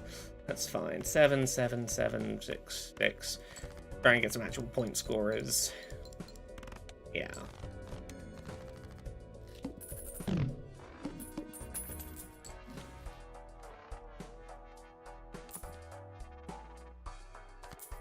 Just a straight up 4 multiplier, honestly, wouldn't be the worst thing.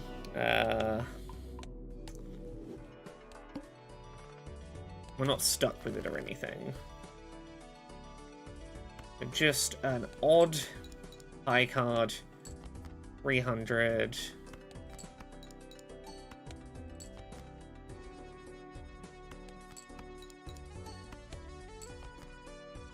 Okay, okay. This combo alone is enough that right now we can do high card and get over the threshold. That's fine. ×1 multiplier for each empty Joker slot, stencil included. Yeah, oh, I can't afford it. Damn. Really, really could have used that. Oh well.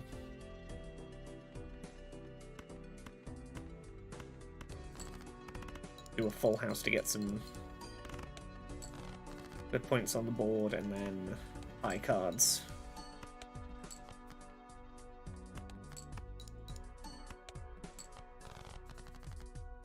Is high card my most played? It is.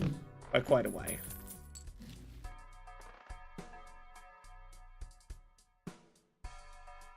Talis Alenko says, is there a goal in this or just the longest streak, highest score kind of thing? Okay, so the deal is, you know what, I'll start from the beginning, give you the rundown on what's going on, because I'm not sold on this run. So, you have a bunch of different decks that all act in different ways. Your basic one is your deck of cards, as you imagine it, your 52 regular cards. Some of these will do interesting things like you start with a bit more money, or you get more slots for jokers, and we'll talk about what jokers are in a second, or you have no face cards, so no kings, queens, or jacks in your starting deck, or your deck has 26 spades and 26 hearts, but no clubs or diamonds. Your decks do weird little things.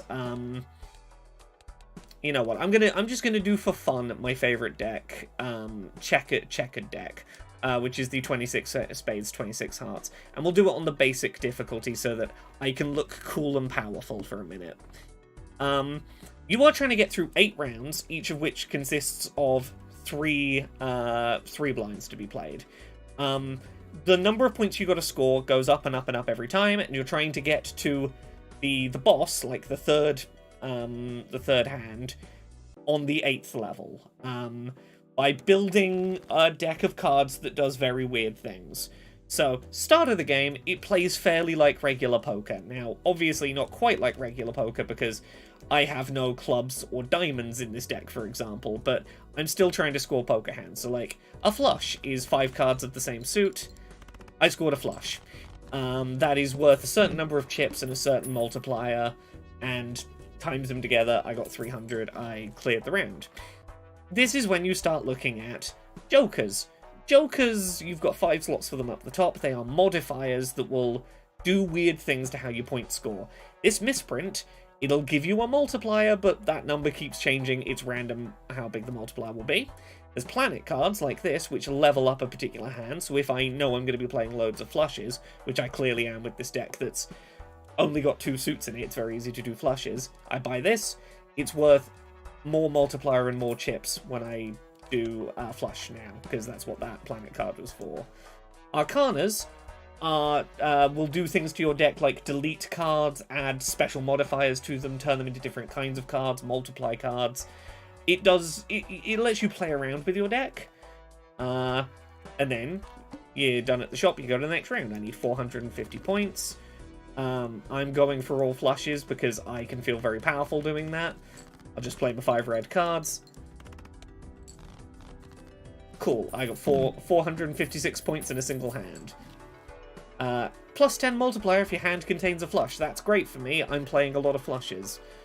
Maybe I'll open a planet pack, see if I can get that flush one. No, didn't get Jupiter, the planet I wanted, but that's fine.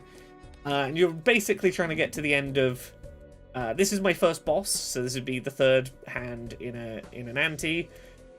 If I can beat this one, that's my first one beaten. I've got to do that 8 times, with scores going up and up and up and up and up. So now I get chips and multiplier, and oh, I did good points.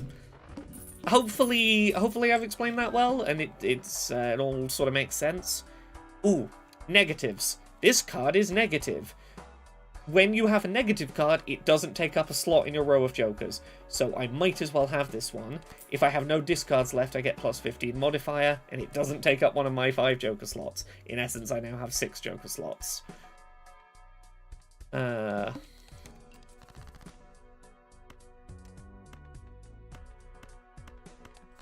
Yeah, this is a really easy deck to demonstrate the point of Balatro with, because flushes are just such an obvious win condition for it. It's not like the deck I was trying to do a minute ago where I'm trying to create a convoluted high card wins strategy, which I'm enjoying, but it's a little bit nonsense.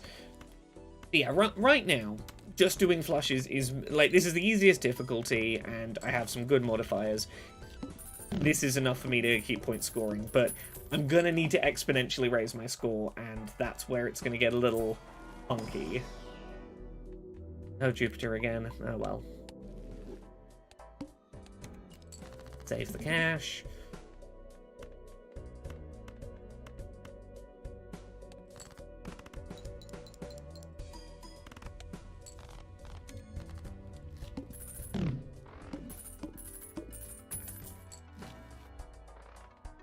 Jupiter, that's the one I want. Spectral packs. Spectral packs are the ones that do weird, funky stuff to your deck. Destroy 1 random card in your hand, add 4 random enhanced number cards.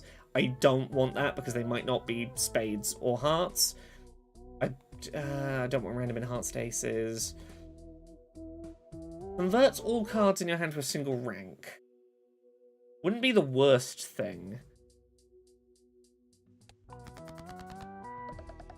I'm going to have a slightly smaller hand, which isn't ideal, but could be fun. Yeah, on this deck in particular, I don't think -1 hand size is the worst thing. It's still pretty damn consistent to get flushes.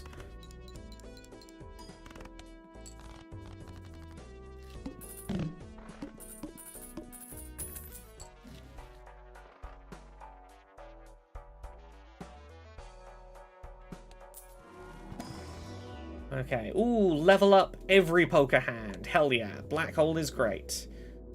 And flush, that'll level up my flush. Got 4 black cards, 3 red.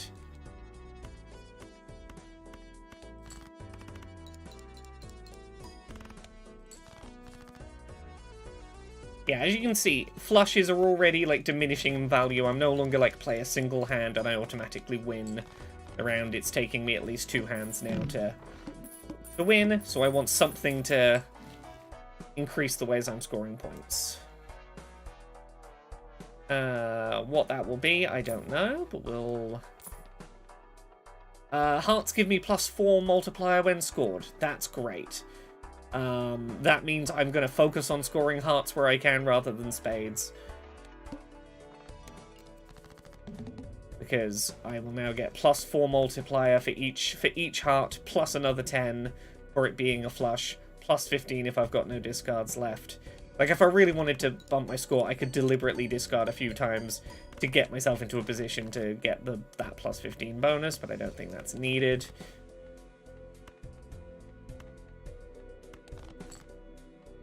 Probably wiser to save my discards for if something like this happens where I just keep not drawing a heart for a minute.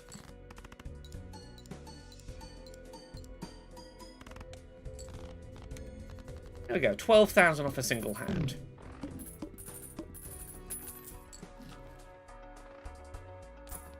Reroll.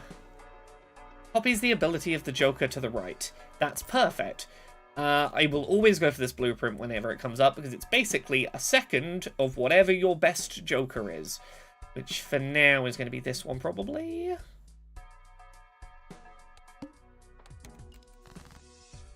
I'm definitely very leaning into hearts now. what I might want to do is start picking up Arcana packs and trying to get, like, turn 3 of your cards into hearts and, like, start skewing my deck so it's all hearts, if I can manage that. Or deleting cards that aren't hearts. Have you ever got a straight flush build to work? I have, but it's really fucking tricky. It's not a build I would suggest. I've done it with the checkered deck, but it was a lot.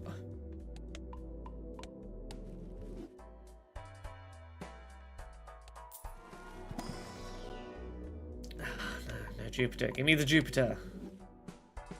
One reroll. No.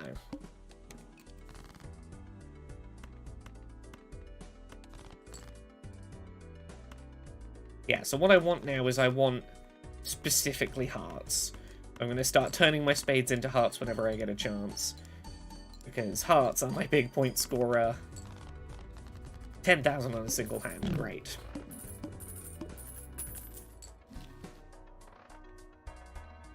More planet packs. Come on. Jupiter?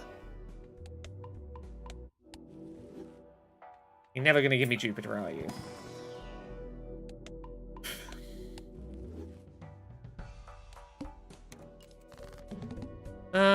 Have you had the hearts debuffed boss this run? I haven't had it yet, which is the main reason why I'm holding off on turning all my cards into hearts. I want to keep it 50-50 split with spades, in case hearts debuffed comes up. It's the thing that I'm holding off for.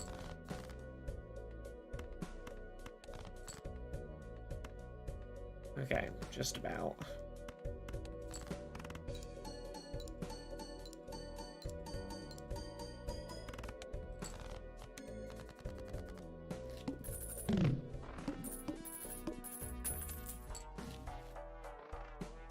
Okay, all of my card packs and cards in the shop are 25% off. That's just free money right there. Level up a flush.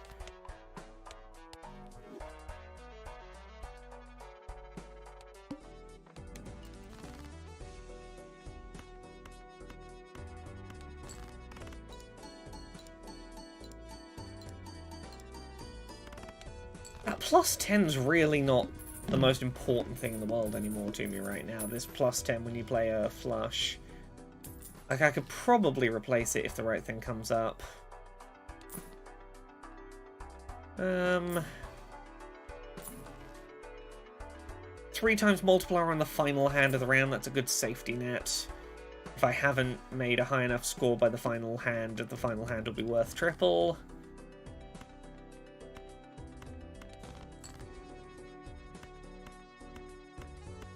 I shouldn't need to rely on it, and there are better multiplier cards that will give me the multiplier every round rather than just on the last round, but again, make do with what we've got.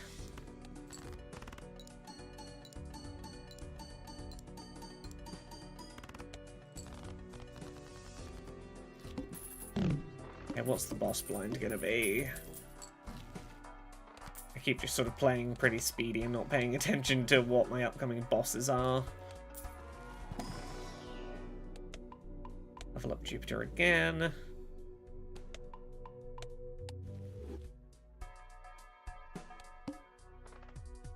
Decrease the level of played poker hand. Okay, I want to win in as few hands as possible this round then, because my flushes are gonna get slightly worse every time I play a flush in this. 12,000.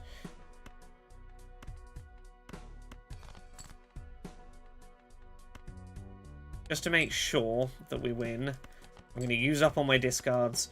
So I get the plus 15 for having run out of discards. But I definitely don't have to play a third hand and lower my flushes again.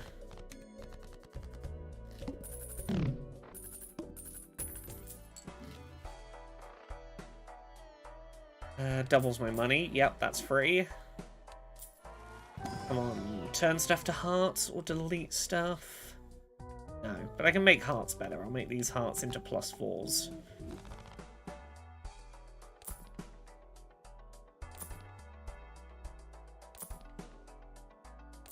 Come on.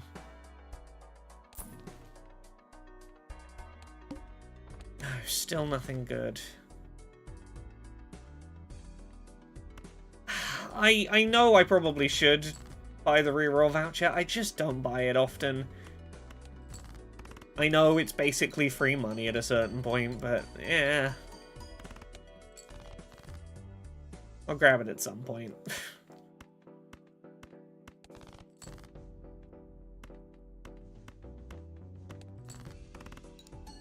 Yeah, this hand will do it.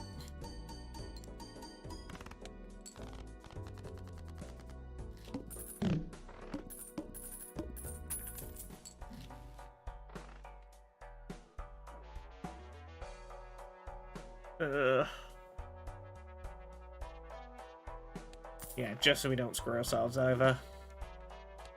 Give ourselves the ability to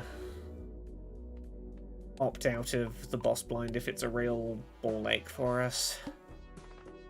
All spades are debuffed, that's fine, we can live with that. All spades might as well be debuffed in how I'm playing this already.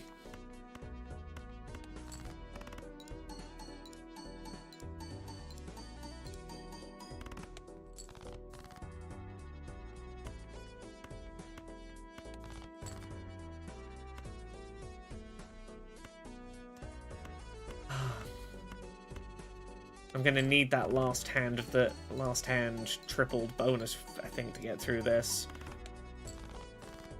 Sorry, I was when I said reroll voucher was free money, I thought it was the when you said it was the reroll voucher in my head, I thought it was the rerolls are cheaper, not the pay to reroll the boss.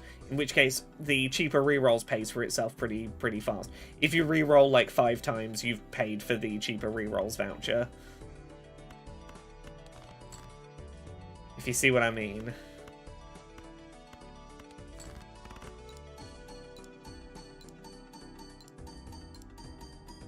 Yeah, I mistook which one was there because I hadn't. I got that lovely ADHD. Things don't stick in my head properly, and then I looked at it and was like, oops, course correction. Jumbo Spectral Pack. What are you gonna do? Add a gold seal. Create a copy of a random Joker. Destroy all other Jokers. No. Destroy 5 random cards. Gain $20. Most of these are spades. Chances are high, yeah, it's going to destroy more spades than hearts. That's good.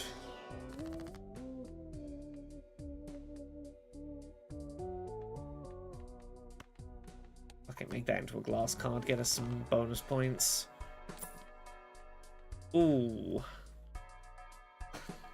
If the first hand of a round has only 1 card, add a permanent copy to deck and draw it to hand. No, not for this build. Okay, so we've only got 2 more antes after this. I need some other multiplicative card still. My point scoring is just not keeping pace right now.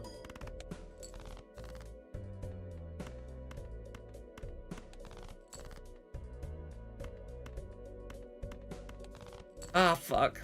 Oh, I discarded rather than playing that hand of hearts.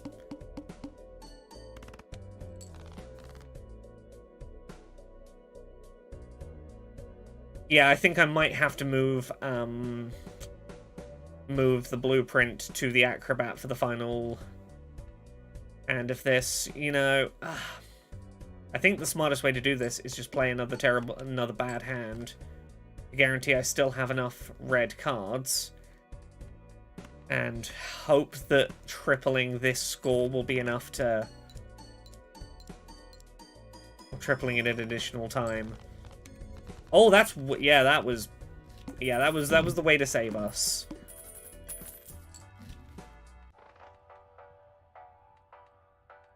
Ooh, number of times poker hand has been played. Get that into multiplier. That's plus 29. This is currently only plus 10. Sell that. At its best, this is plus 20. So we put the blueprint next to this to get the 29 twice. and move it next to the acrobat for final hand.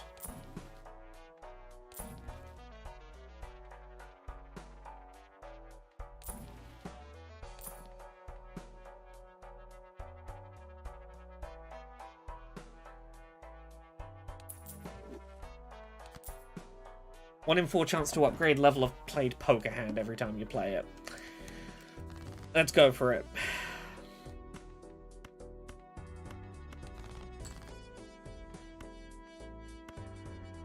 Now we game in, everyone.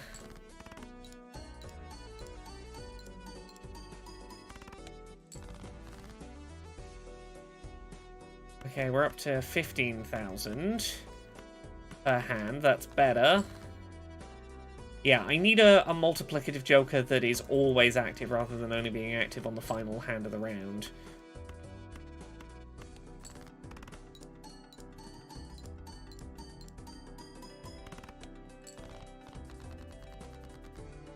Like, that's the piece I'm missing. Like, there is a great joker that is just triple your multiplier if you play a flush, which I have unlocked. It's just, I'm not seeing it. Retrigger first card, no.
I need literally like 300 points. Any hand should do this.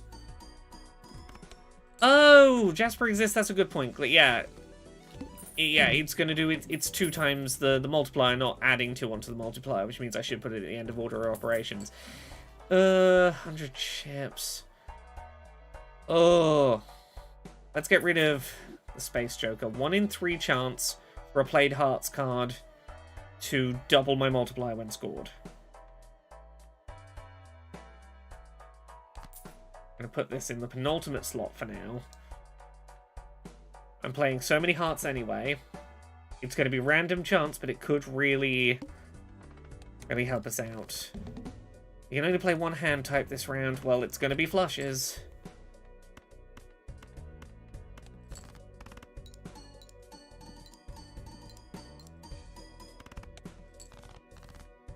Okay, yeah, that if it pops up even just twice, it makes a noticeable difference to my scoring.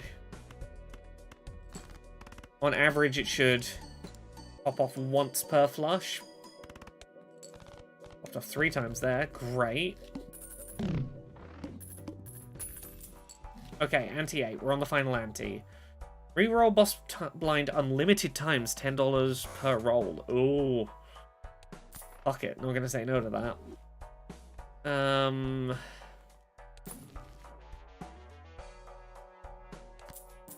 Double my money. Put some multipliers on some cards.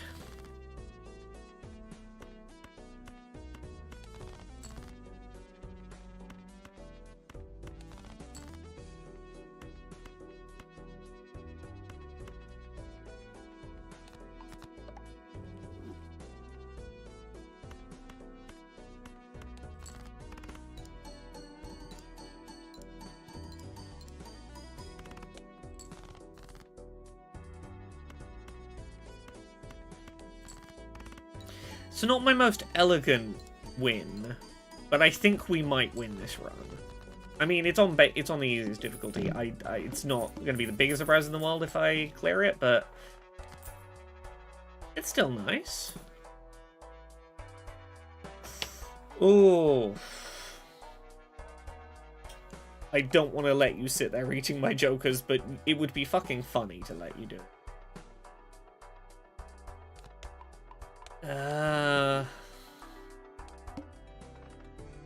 Very large blind. 300,000. 300,000. Do I want to re-roll that? Very large blind. What am I scoring right now? On a good hand, 32,000... 120,000 is reasonable. 300,000 is not in the scope of, like, I don't have a decent enough multiplier to make 300,000 attainable, even if my last one was tripled. That'd be 150, 180,000. I would need a multiplier that was working on every single hand.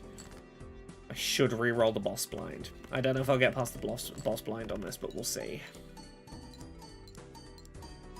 Terra, it's a damn fun game. I'm glad. I mean, I'm sorry you're having so much fun. Oh, I'm sorry you're having fun. Ooh, terrible me that I am. Right. Anything that can save me. Anything that's going to fix this for me. Add negative. It's a bit late in the day for that. -1 hand size again. Realistically, I do need it. I need it. As it stands now, I'm not going to win. I'm going to need to do something wild, and I'm going to make that wild swing.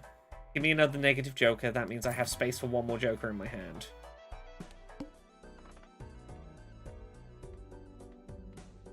How do I re-roll this? How do I re-roll this?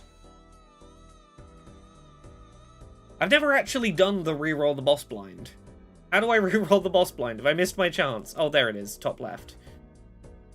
Okay, one re-roll. What do we get instead? Okay, they're going to give me a card, and that card has to be used in the hand. Okay, this is really not a bad boss blind. I can live with this boss blind.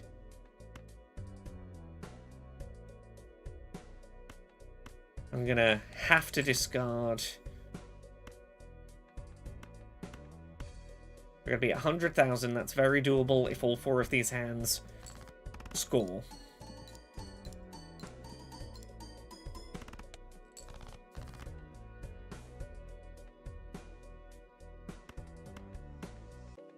Going to have to be a discard. Okay, if 3 of these hands score, I'm probably okay. Oh, is that the one that has to be in? Okay, we waste 1 hand.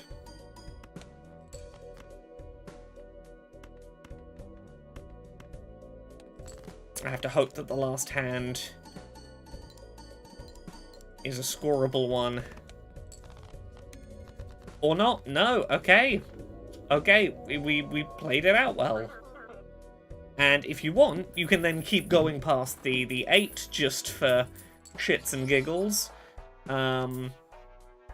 Which we will. We'll see how far we can go. I doubt we'll get past anti-10. This is not a particularly optimized build.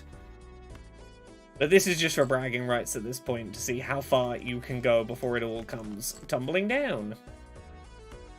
But there you go. That is a run of Balatro, and I successfully... let's say this was my first time doing it on this difficulty, I'd have unlocked the next difficulty up by having reached that point. But now, you've seen a reasonably standard Balatro game. Before I go back into trying to make my single, my high card build work. Play the pair.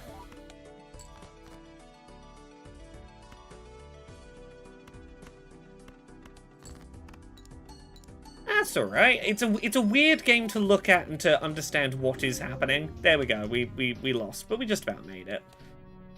So this is the one I was trying to do before, is yellow deck starts with 10 extra cash, and I'm up on the 5th difficulty, and I'm trying to make high card, where it's just 1 card, be the thing that wins me all my points. And I've made it up to the 5th difficulty on this deck with this method.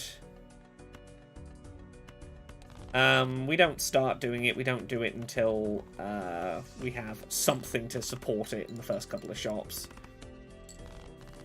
You'll see the strategy in a moment. Welcome, Raiders. Hi, everyone. Okay. Adds double the rank of the lowest card held in hand to multiply. That's not bad if I'm going to take a first one. And get rid of my 6s for spectral cards early on. That might be something. We'll try with this and see if we get anywhere. First. And it's not a 6. Let's see if we can get a 6 to... Spectral cards are very powerful. Let's add a blue seal to that. Right, so, what am I doing? I'll add 8 multiplier. My lowest card in hand is a 4 times 2 is 8. I can probably... Yeah, this will carry me doing doing high card for the first couple of rounds. Okay.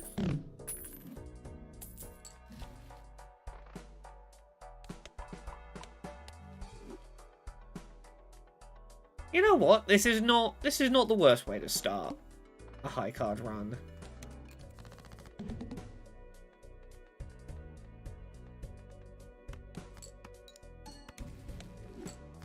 Get those free spectral cards. When discarded, get a free tarot card. Yeah, sure. Let's discard all the lowest value cards in the hand. Okay, so 5 is my lowest card, so we'll get a multiplier of 10 when I play this ace. It'll be enough to get a decent score. Plus 10 multiplier again.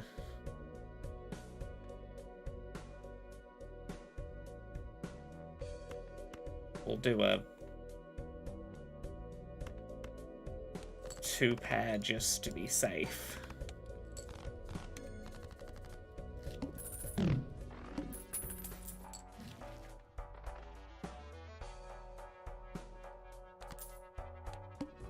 I'm going to need something more than this very quickly, but we'll...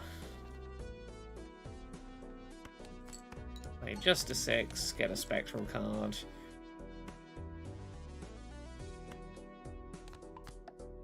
What is that spectral card? Convert all cards in hand to a single random rank. Not a bad fallback, actually. You know what, screw it. Let's go wild. Ooh, hoo, hoo. Worth it. Worth it, worth it, worth it. Double the rank of the lowest held card. Is the rank of this 1 or 11 for this purpose? Let's hope it's 11. If so, this hand's going to be bloody good. Is it adding 22? No. Oh yeah, it is adding 22 to the multiplier. Nope, it was not adding 22. Was it not? I don't know what happened there. My brain... I thought it should have been adding 22 on the side, but I definitely didn't have times 22 multiplier.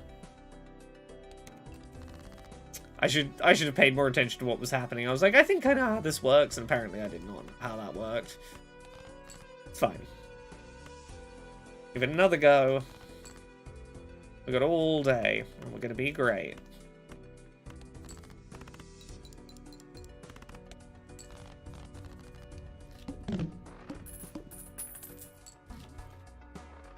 Plus 15 multiplier. Okay, if you see this Gross Michelle in your run, 1000% go for it, because at the start, plus 15 multiplier, pretty good. 1 in 4 chance it's destroyed, but the secret is you actually kind of want it to be destroyed, because once it's been destroyed, it can be replaced with the Cavendish. The Cavendish might appear, which is just a straight times 3 on your multiplier overall, with like only a 1 in 1,000 chance of destroying itself. The reason you take the Gross Michelle is in the hopes that it gives you the Cavendish.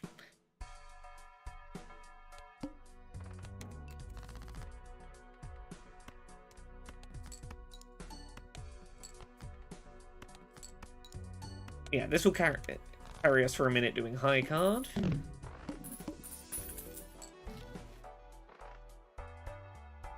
40 chips per discard remaining. That's a pretty good starting one for this.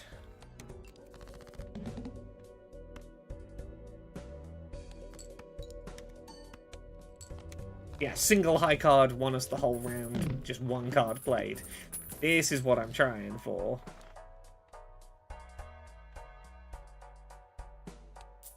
Spectral Pack, what you gonna do?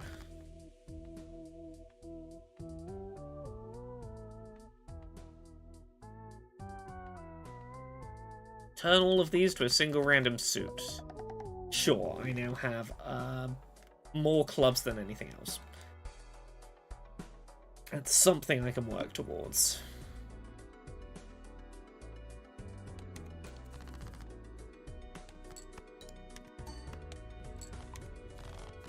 Okay, the Gross Michelle is gone, so I can't rely on that now. But it's moved us towards...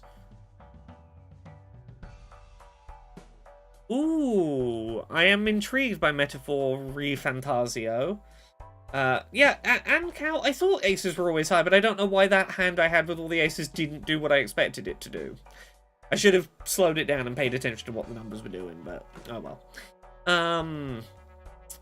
Do you know, Thimba, do you know what time that Refantasio thing is happening on Monday?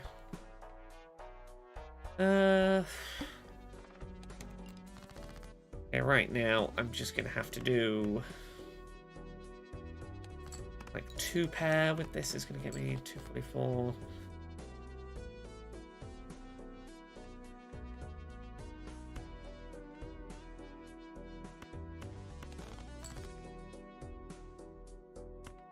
King 3-3.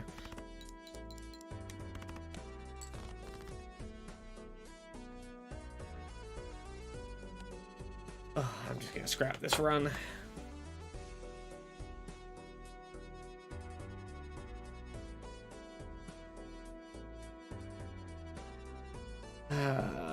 Sorry, I've got too many people messaging me too many things, and I'm having that moment of just gonna stop, breathe for a moment, and start again. Okay, none of these many messages are important, and yeah, they can wait.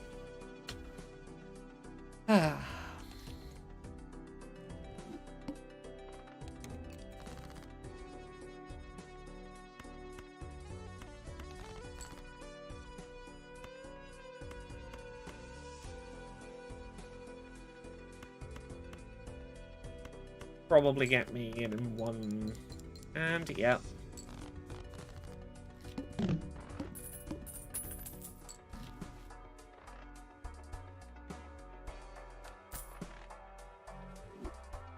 Double my odds of modified cards.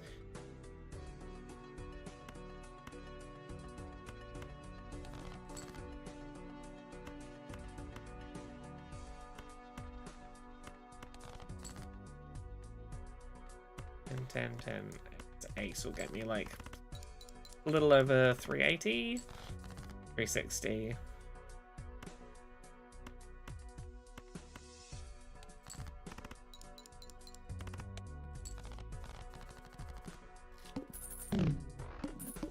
A good starting card for...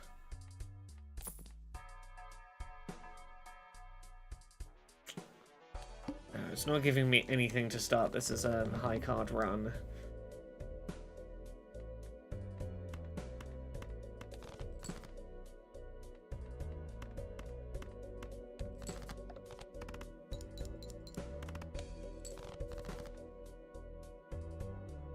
Like 40 points now. 3.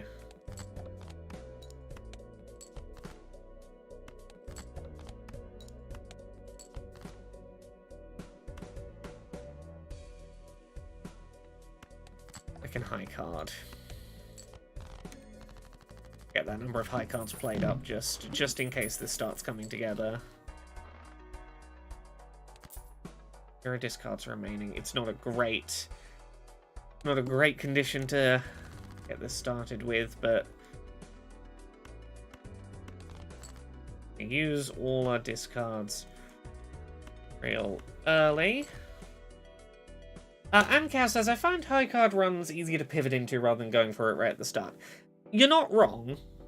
You are factually correct. But also, I've been really enjoying doing high card runs, and I'm in the mood to go.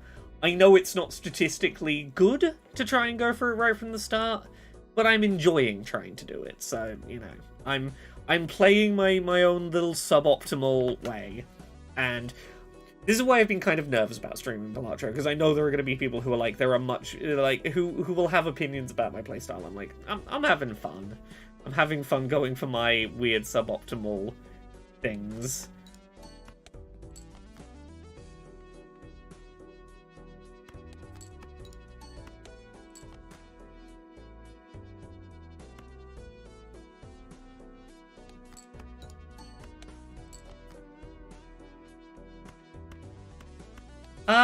Apparently, the studio behind Yakuza just released a Pokemon-style advert for Sujimon on Like a Dragon Infinite Wealth. Ooh, can you link to it? We might watch it on stream together. Let me have a look. Is it as good as the Sujimon rap? Let's find out. Come on! Attention adventurers! Get ready to explore Honolulu City with a new batch of Sujimon waiting to be found! They're radder and badder than ever before! Every corner of this paradise holds a surprise! Engage in epic battles! With your Suji decks in hand, capture and train your Sujimon and challenge the discreet four! Each Sujimon is unique, from the fiery blaze types to the mysterious shadow Sujimon. Is this when I tweet them the Suji rap? You can find out! And there's even this little freak! Look at him go! Awaken and evolve your Sujimon to unlock their full potential. There, well... Oh. He's still in the back, it looks like, but you get the idea! Every street leads to a new challenge. This game within the game is only available in Like a Dragon. Speaking of Yakuza, is the man who erased his name necessary for Infinite Wealth? I can tell you everything you need to know from the man who erased his name. It really boils down to... Kiryu is supposed to be dead. He's got to fake his death. He's got to not be alive. He's not doing a very good job of faking his death. A lot of people keep finding out he's alive, but he's supposed to be dead. There's a guy who's, like, managing him in the Daidoji, who's, like, his sort of Daidoji bestie, and he sure is smoking a lot. I hope that doesn't come back to negatively impact his health. That's all you really need to know from the man who raised his name.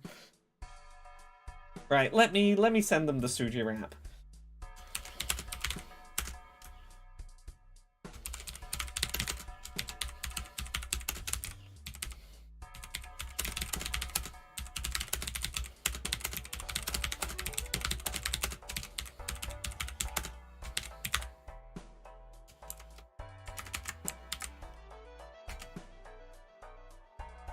Okay, I'm sending RGG Studio the Sujimon rap under their Sujimon tweet, because fuck it, I've got to shoot my shot to be paid attention to.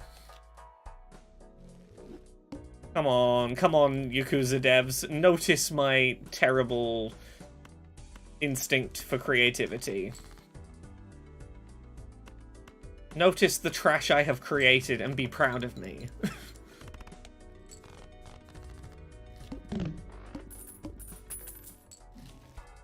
Let's go.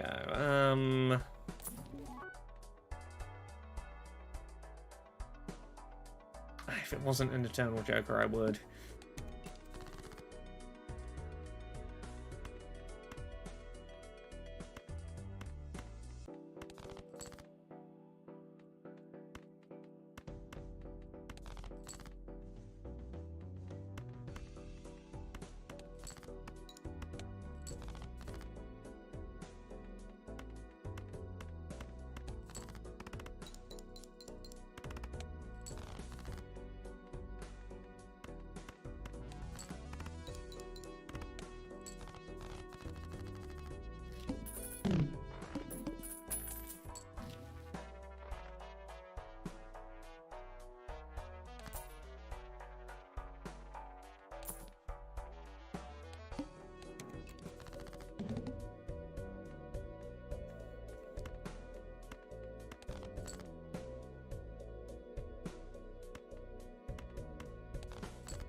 Okay, Supernova.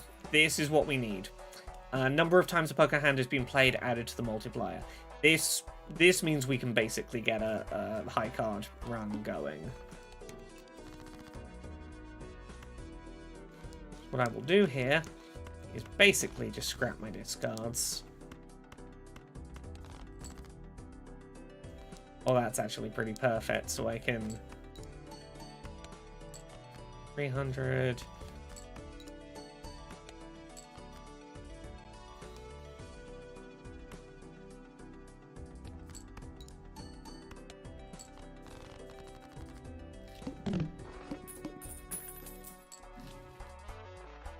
If the played hand contains three or fewer cards, get plus 20 modifier.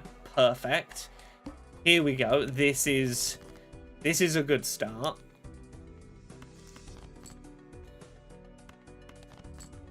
We're just gonna play single cards. 700 for a single.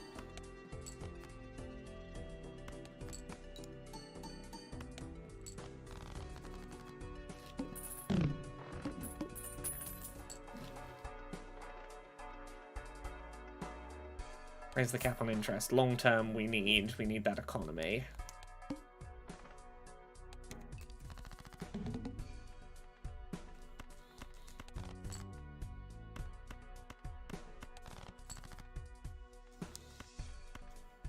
Okay.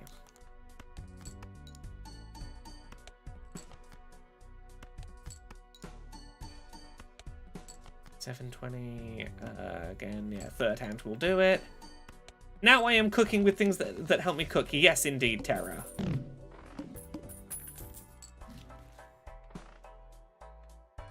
Yeah, I'm not gonna say this is a good, like a particularly good build yet, but it's workable. It's enough I can get the ball rolling. Ann Cow in the YouTube chat says, thing I love about high card builds is that these face-down bosses are pretty free. There's a lot of bosses that are pretty free. The only one that's not so free is no repeat hands. No repeat hands can really fuck you up, or single hand can kind of fuck you up. Simba, I'm glad or I'm sorry that I've gotten you playing Balatro as well now. Teehee.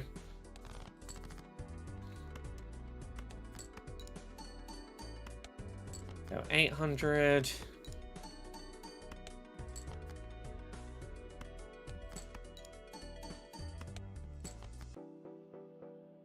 Okay, we're gonna need something better. No. 800 won't quite do it, will it?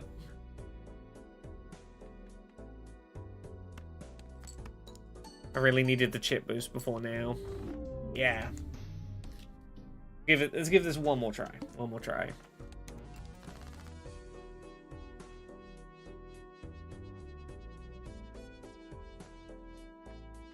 Queen, Jack, 10, 9, 8. That will probably one-hand this.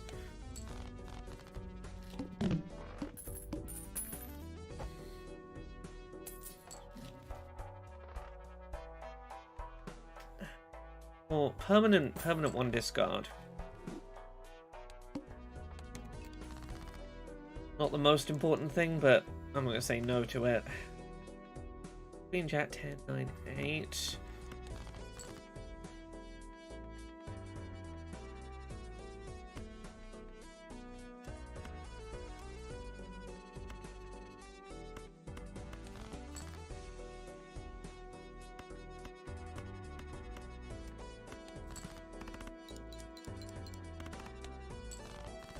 $150.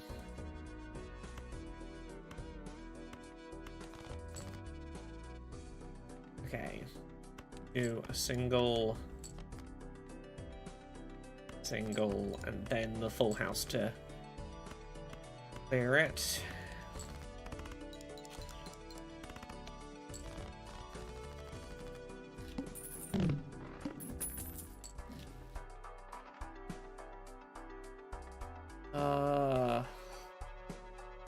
And 3 chance for hearts to be good.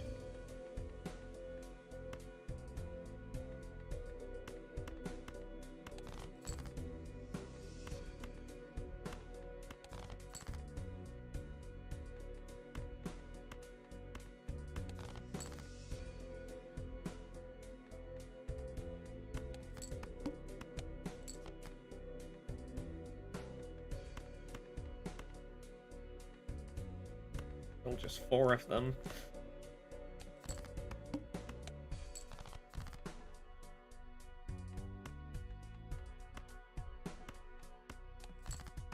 Really, can't get a 5th fucking 4 in my hand, can I? Ah, well. That's me screwed.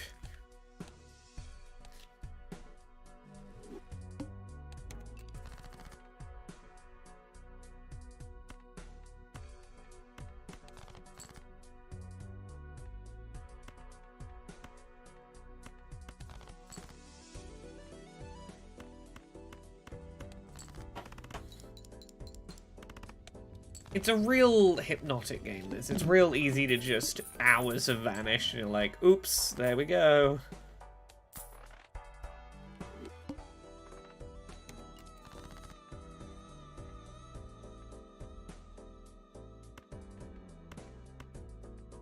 I need to remember to do this. Play high card, but use it as a way to get a free discard on other stuff.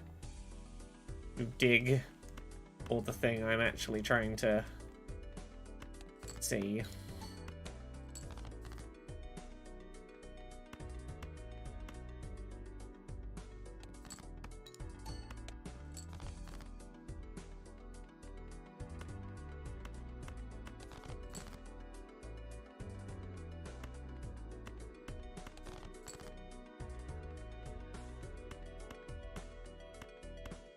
To get me. I think this will get me enough. Yeah.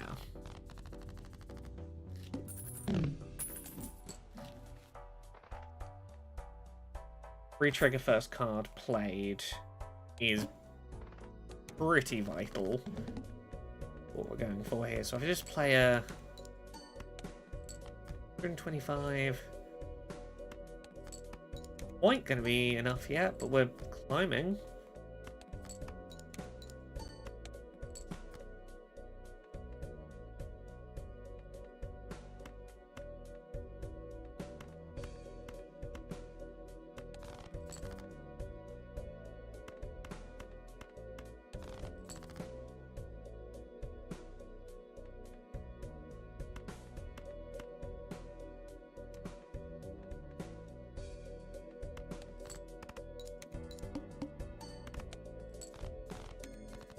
Barely scraped through, but we did.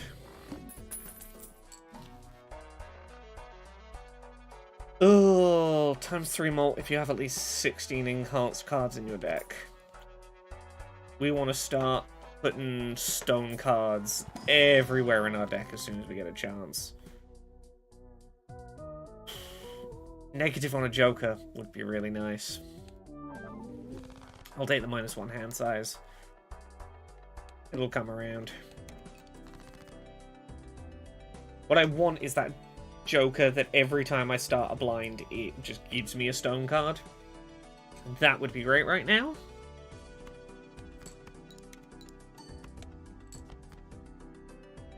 Okay, we're getting like 200 for a high card now. This is 225.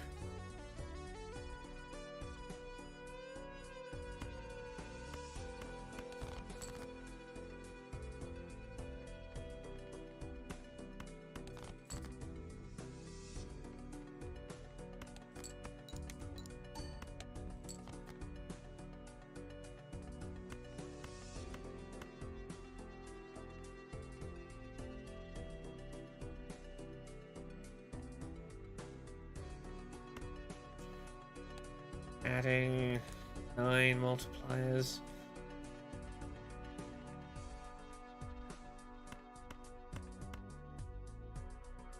Chips are going to be higher on this. Let's try and do the maths. How many times have I played 2 pair? None. So I'm not going to get anything added. It's going to be 20, 28, 36... 43, 50 times 2 is going to be 100. Yeah, it's only going to be like 100. Whereas this is going to be 15 and 15, 25 times 10, 250. Isn't going to be enough. It'd be another 8 higher. Wouldn't be enough.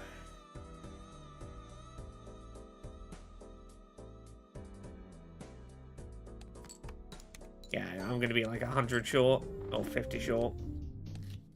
It's a real shame. That was a real promising start. It just didn't come together.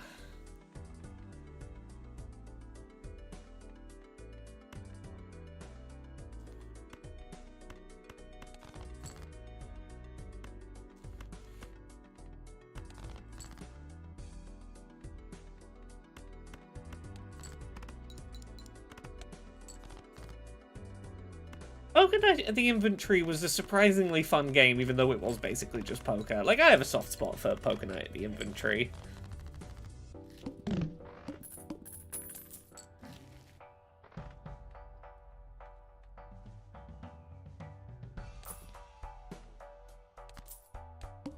Yeah, let's get some extra chips flowing.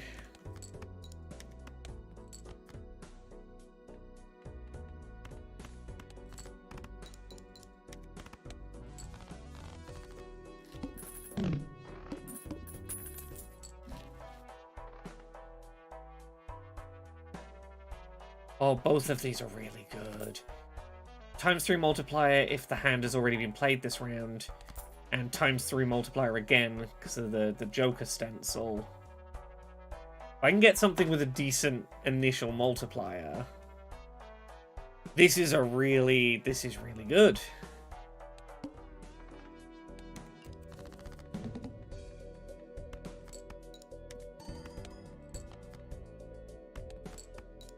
Even with nothing increasing my multiplier, just having the base multiplier, by the second hand, it's coming through.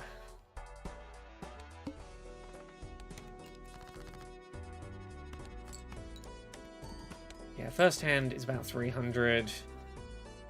So second hand will be 900-ish. Yeah.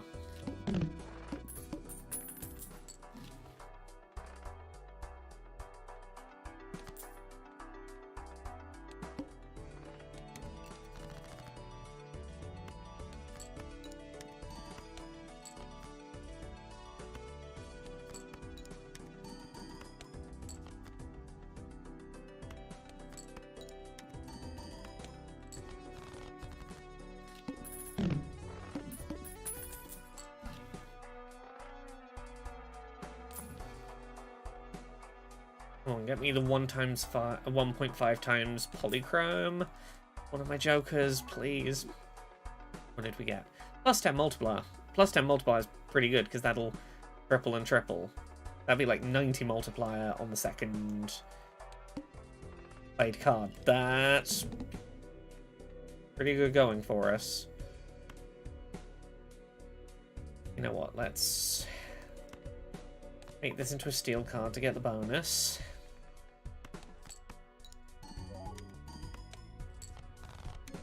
$3,500 on the first play, probably closer to 9,000 points on the second. This is a better start. Gonna keep us ahead of the curve for a hot minute. We're gonna be 2 cards played, 12,000 hit. This is what I needed on that checkered deck run. ×3 multiplier if the hand contains a straight. What I was praying for.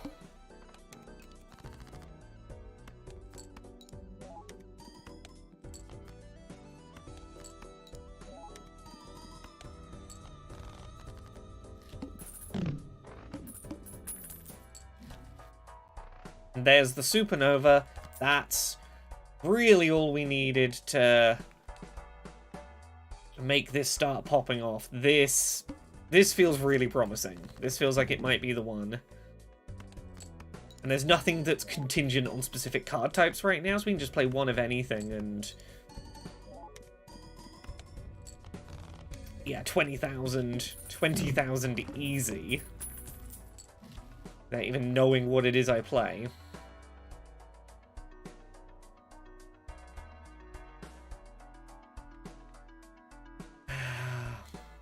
Plus 50 chips would be really nice. But I don't want to reduce that Joker stencil any further. Plus 40 chips will do. Because it's got the 10 multiplier on it as well, and it can be sold.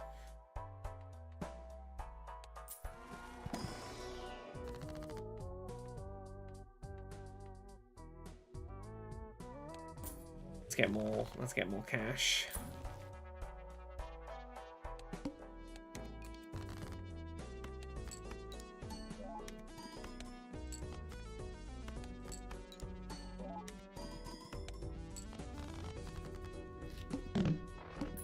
$21,000 on 2 hands. Ooh. Every playing card added to my deck increases my multiplier. Plus 10 mult. This is times 2 mult, but it's limiting me. It's preventing me, like, adding more stuff to my hand. I would only need to add 4 cards to my deck for this hologram to be already as good as the Joker stencil currently is. And it's got room to grow. Get rid of the Joker stencil. Put in the hologram. What I want to do is I want to add cards to my deck now. If I've got a way to, like, duplicate cards, 1 in 4 chance to add a modifier? No.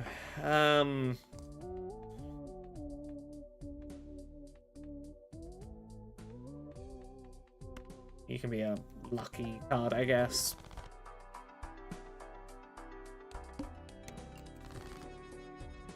Right now, we're going to take a little bit of a hit on our score in the short term, but I think long term it's going to pay off.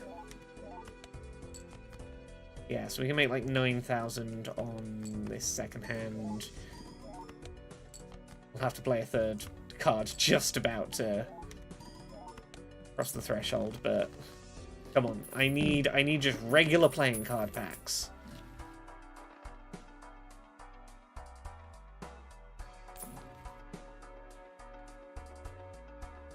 Really? No, just here's a regular playing card. Okay. Like maybe I'll live to regret that choice of getting rid of the stencil in the short term, but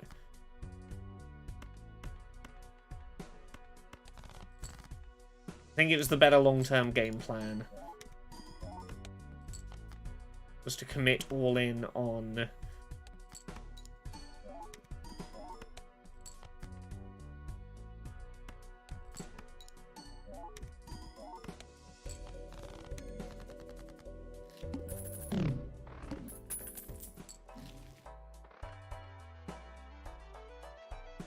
okay. Spectral pack. Give me the chance to, like, get rid of 1 card but add a bunch of other cards instead. Add 4 enhanced numbered cards to your deck. That would do. This should be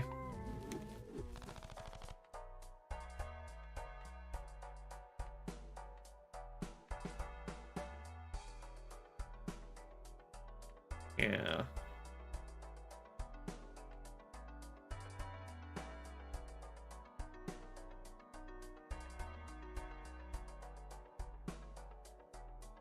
Okay, yeah, so we're now at times 2 multiplier. Okay. We've got the money. Let's add this. Let's get more chips involved. Here we go.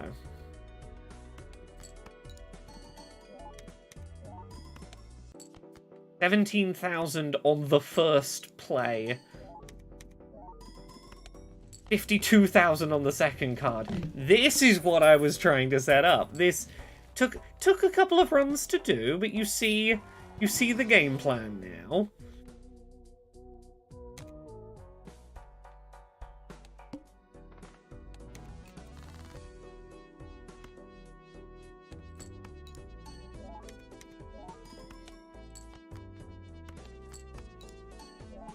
Yeah, it's not the most consistent game plan to do on, you know, once you get a few blind levels up, but it's fucking fun when it works. It is damn fun when you can pull it off. That's what now? Up to 2.5 times.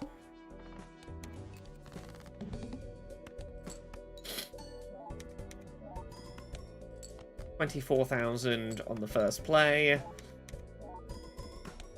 73,000 on the second.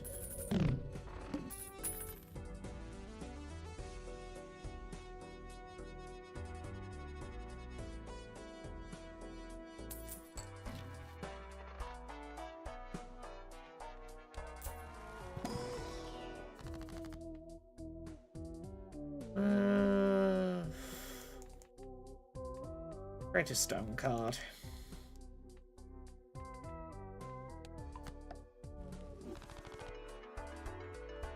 Try and luck out and get Pluto.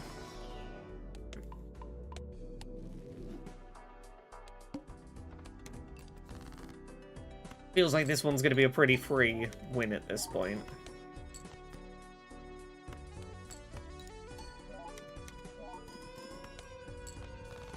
$101,000. 2 plays to go. +1 mult per hand played. That's another really nice one. Is it better? 40 chips. I could probably afford to lose the 40 chips. The +10 multiplier we can outdo.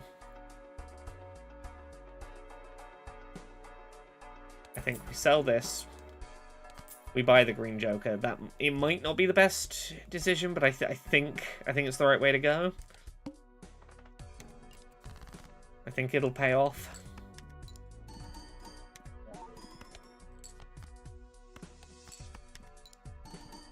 It might take a minute to pay off, but it will, I think. I hope.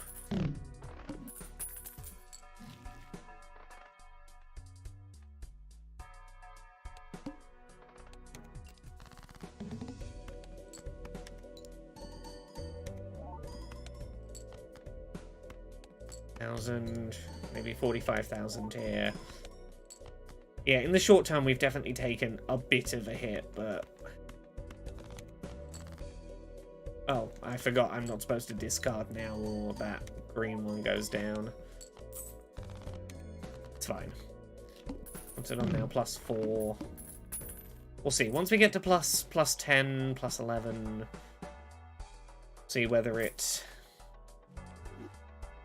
balances.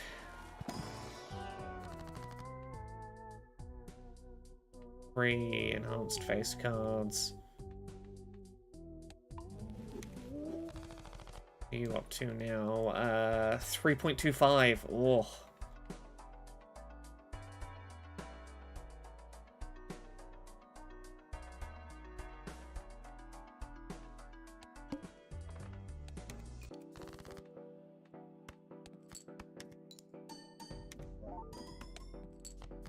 Yeah, 20,000, probably 60,000.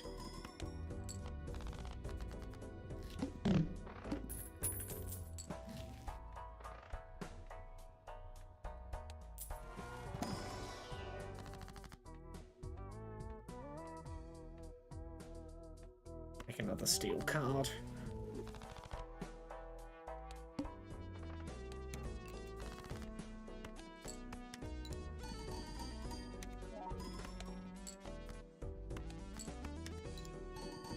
$22.66. Yeah.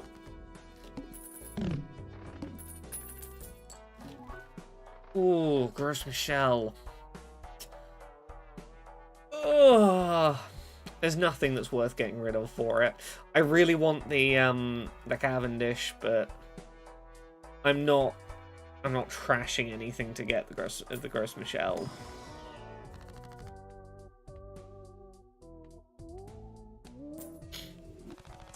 No. Oh, how it pains me to leave you behind, Gross Michelle. Okay, I have to play 5 cards.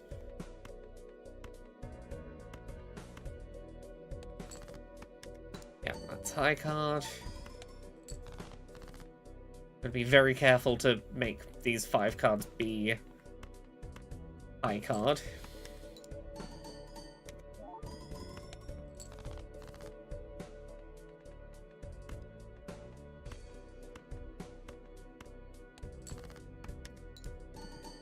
I had to play a 3rd card for this. Ooh.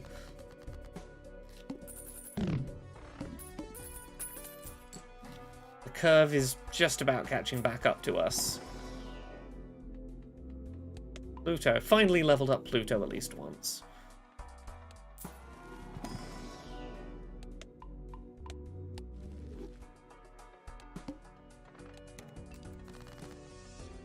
Ah.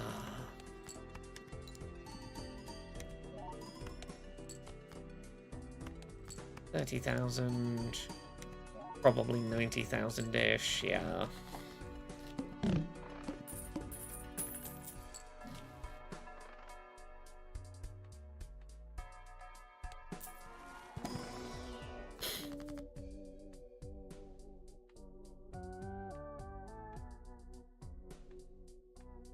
An extra stone card.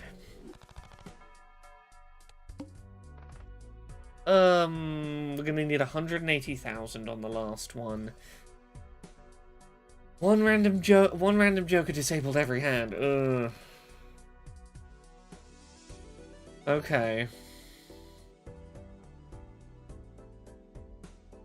Okay. That boss is gonna be rough.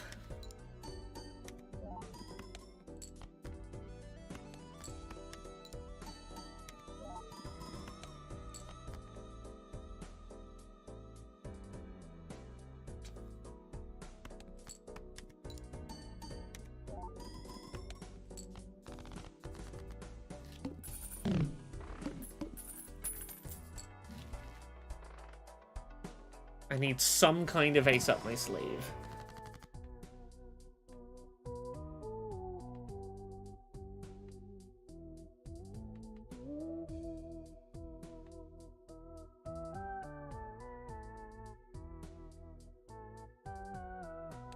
Change everything to a random rank. Don't know if that's going to help us at all. Buy a card, get that multiplier just a little higher.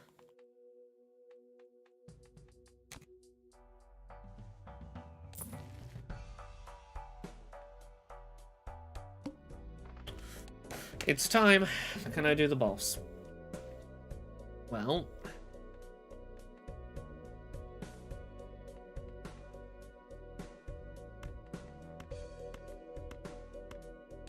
I'm gonna try and cycle through cards as best we can. Okay, this is a pretty reasonable one. I'm trying to cycle through cards in the hopes that I can get more steel cards to show up.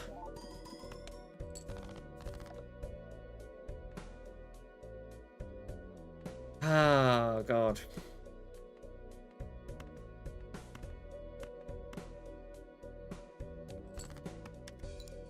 Yeah, this might be where where the run dies.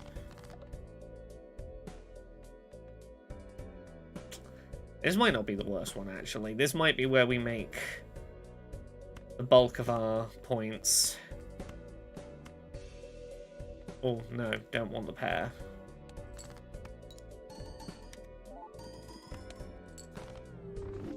Ah, so close. Yeah, what I needed was a negative at some point to get one extra Joker in there that could, like, be disabled and not fuck up the run. It was one of those, the run works great, but it needs the whole machine to function.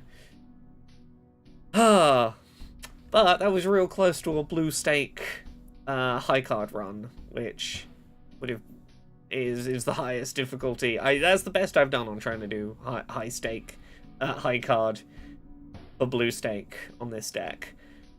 I'm going to leave it here, I think, for today, but thank you very much, everyone, for watching. I hope you've enjoyed being introduced to my new thing I'm mildly obsessed with.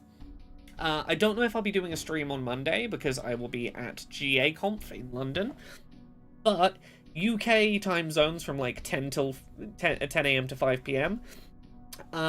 If you search GA Conf, there's going to be 2 days of just, like, all-day live-streamed talks being given about video game accessibility from game developers from across the industry. It's all being broadcast over Zoom. There is a Discord where you can hang out and chat with myself and people who are there in person and other people online attending. It'll be really informative. look forward to that. But because I'm attending that in person, I probably won't be doing a stream on Monday night, but I will be back on Wednesday and Friday of next week. I don't know which days. I will probably be streaming some another Crab's Treasure. I might stream a bit of Stellar Blade. I might stream a bit of Life Eater.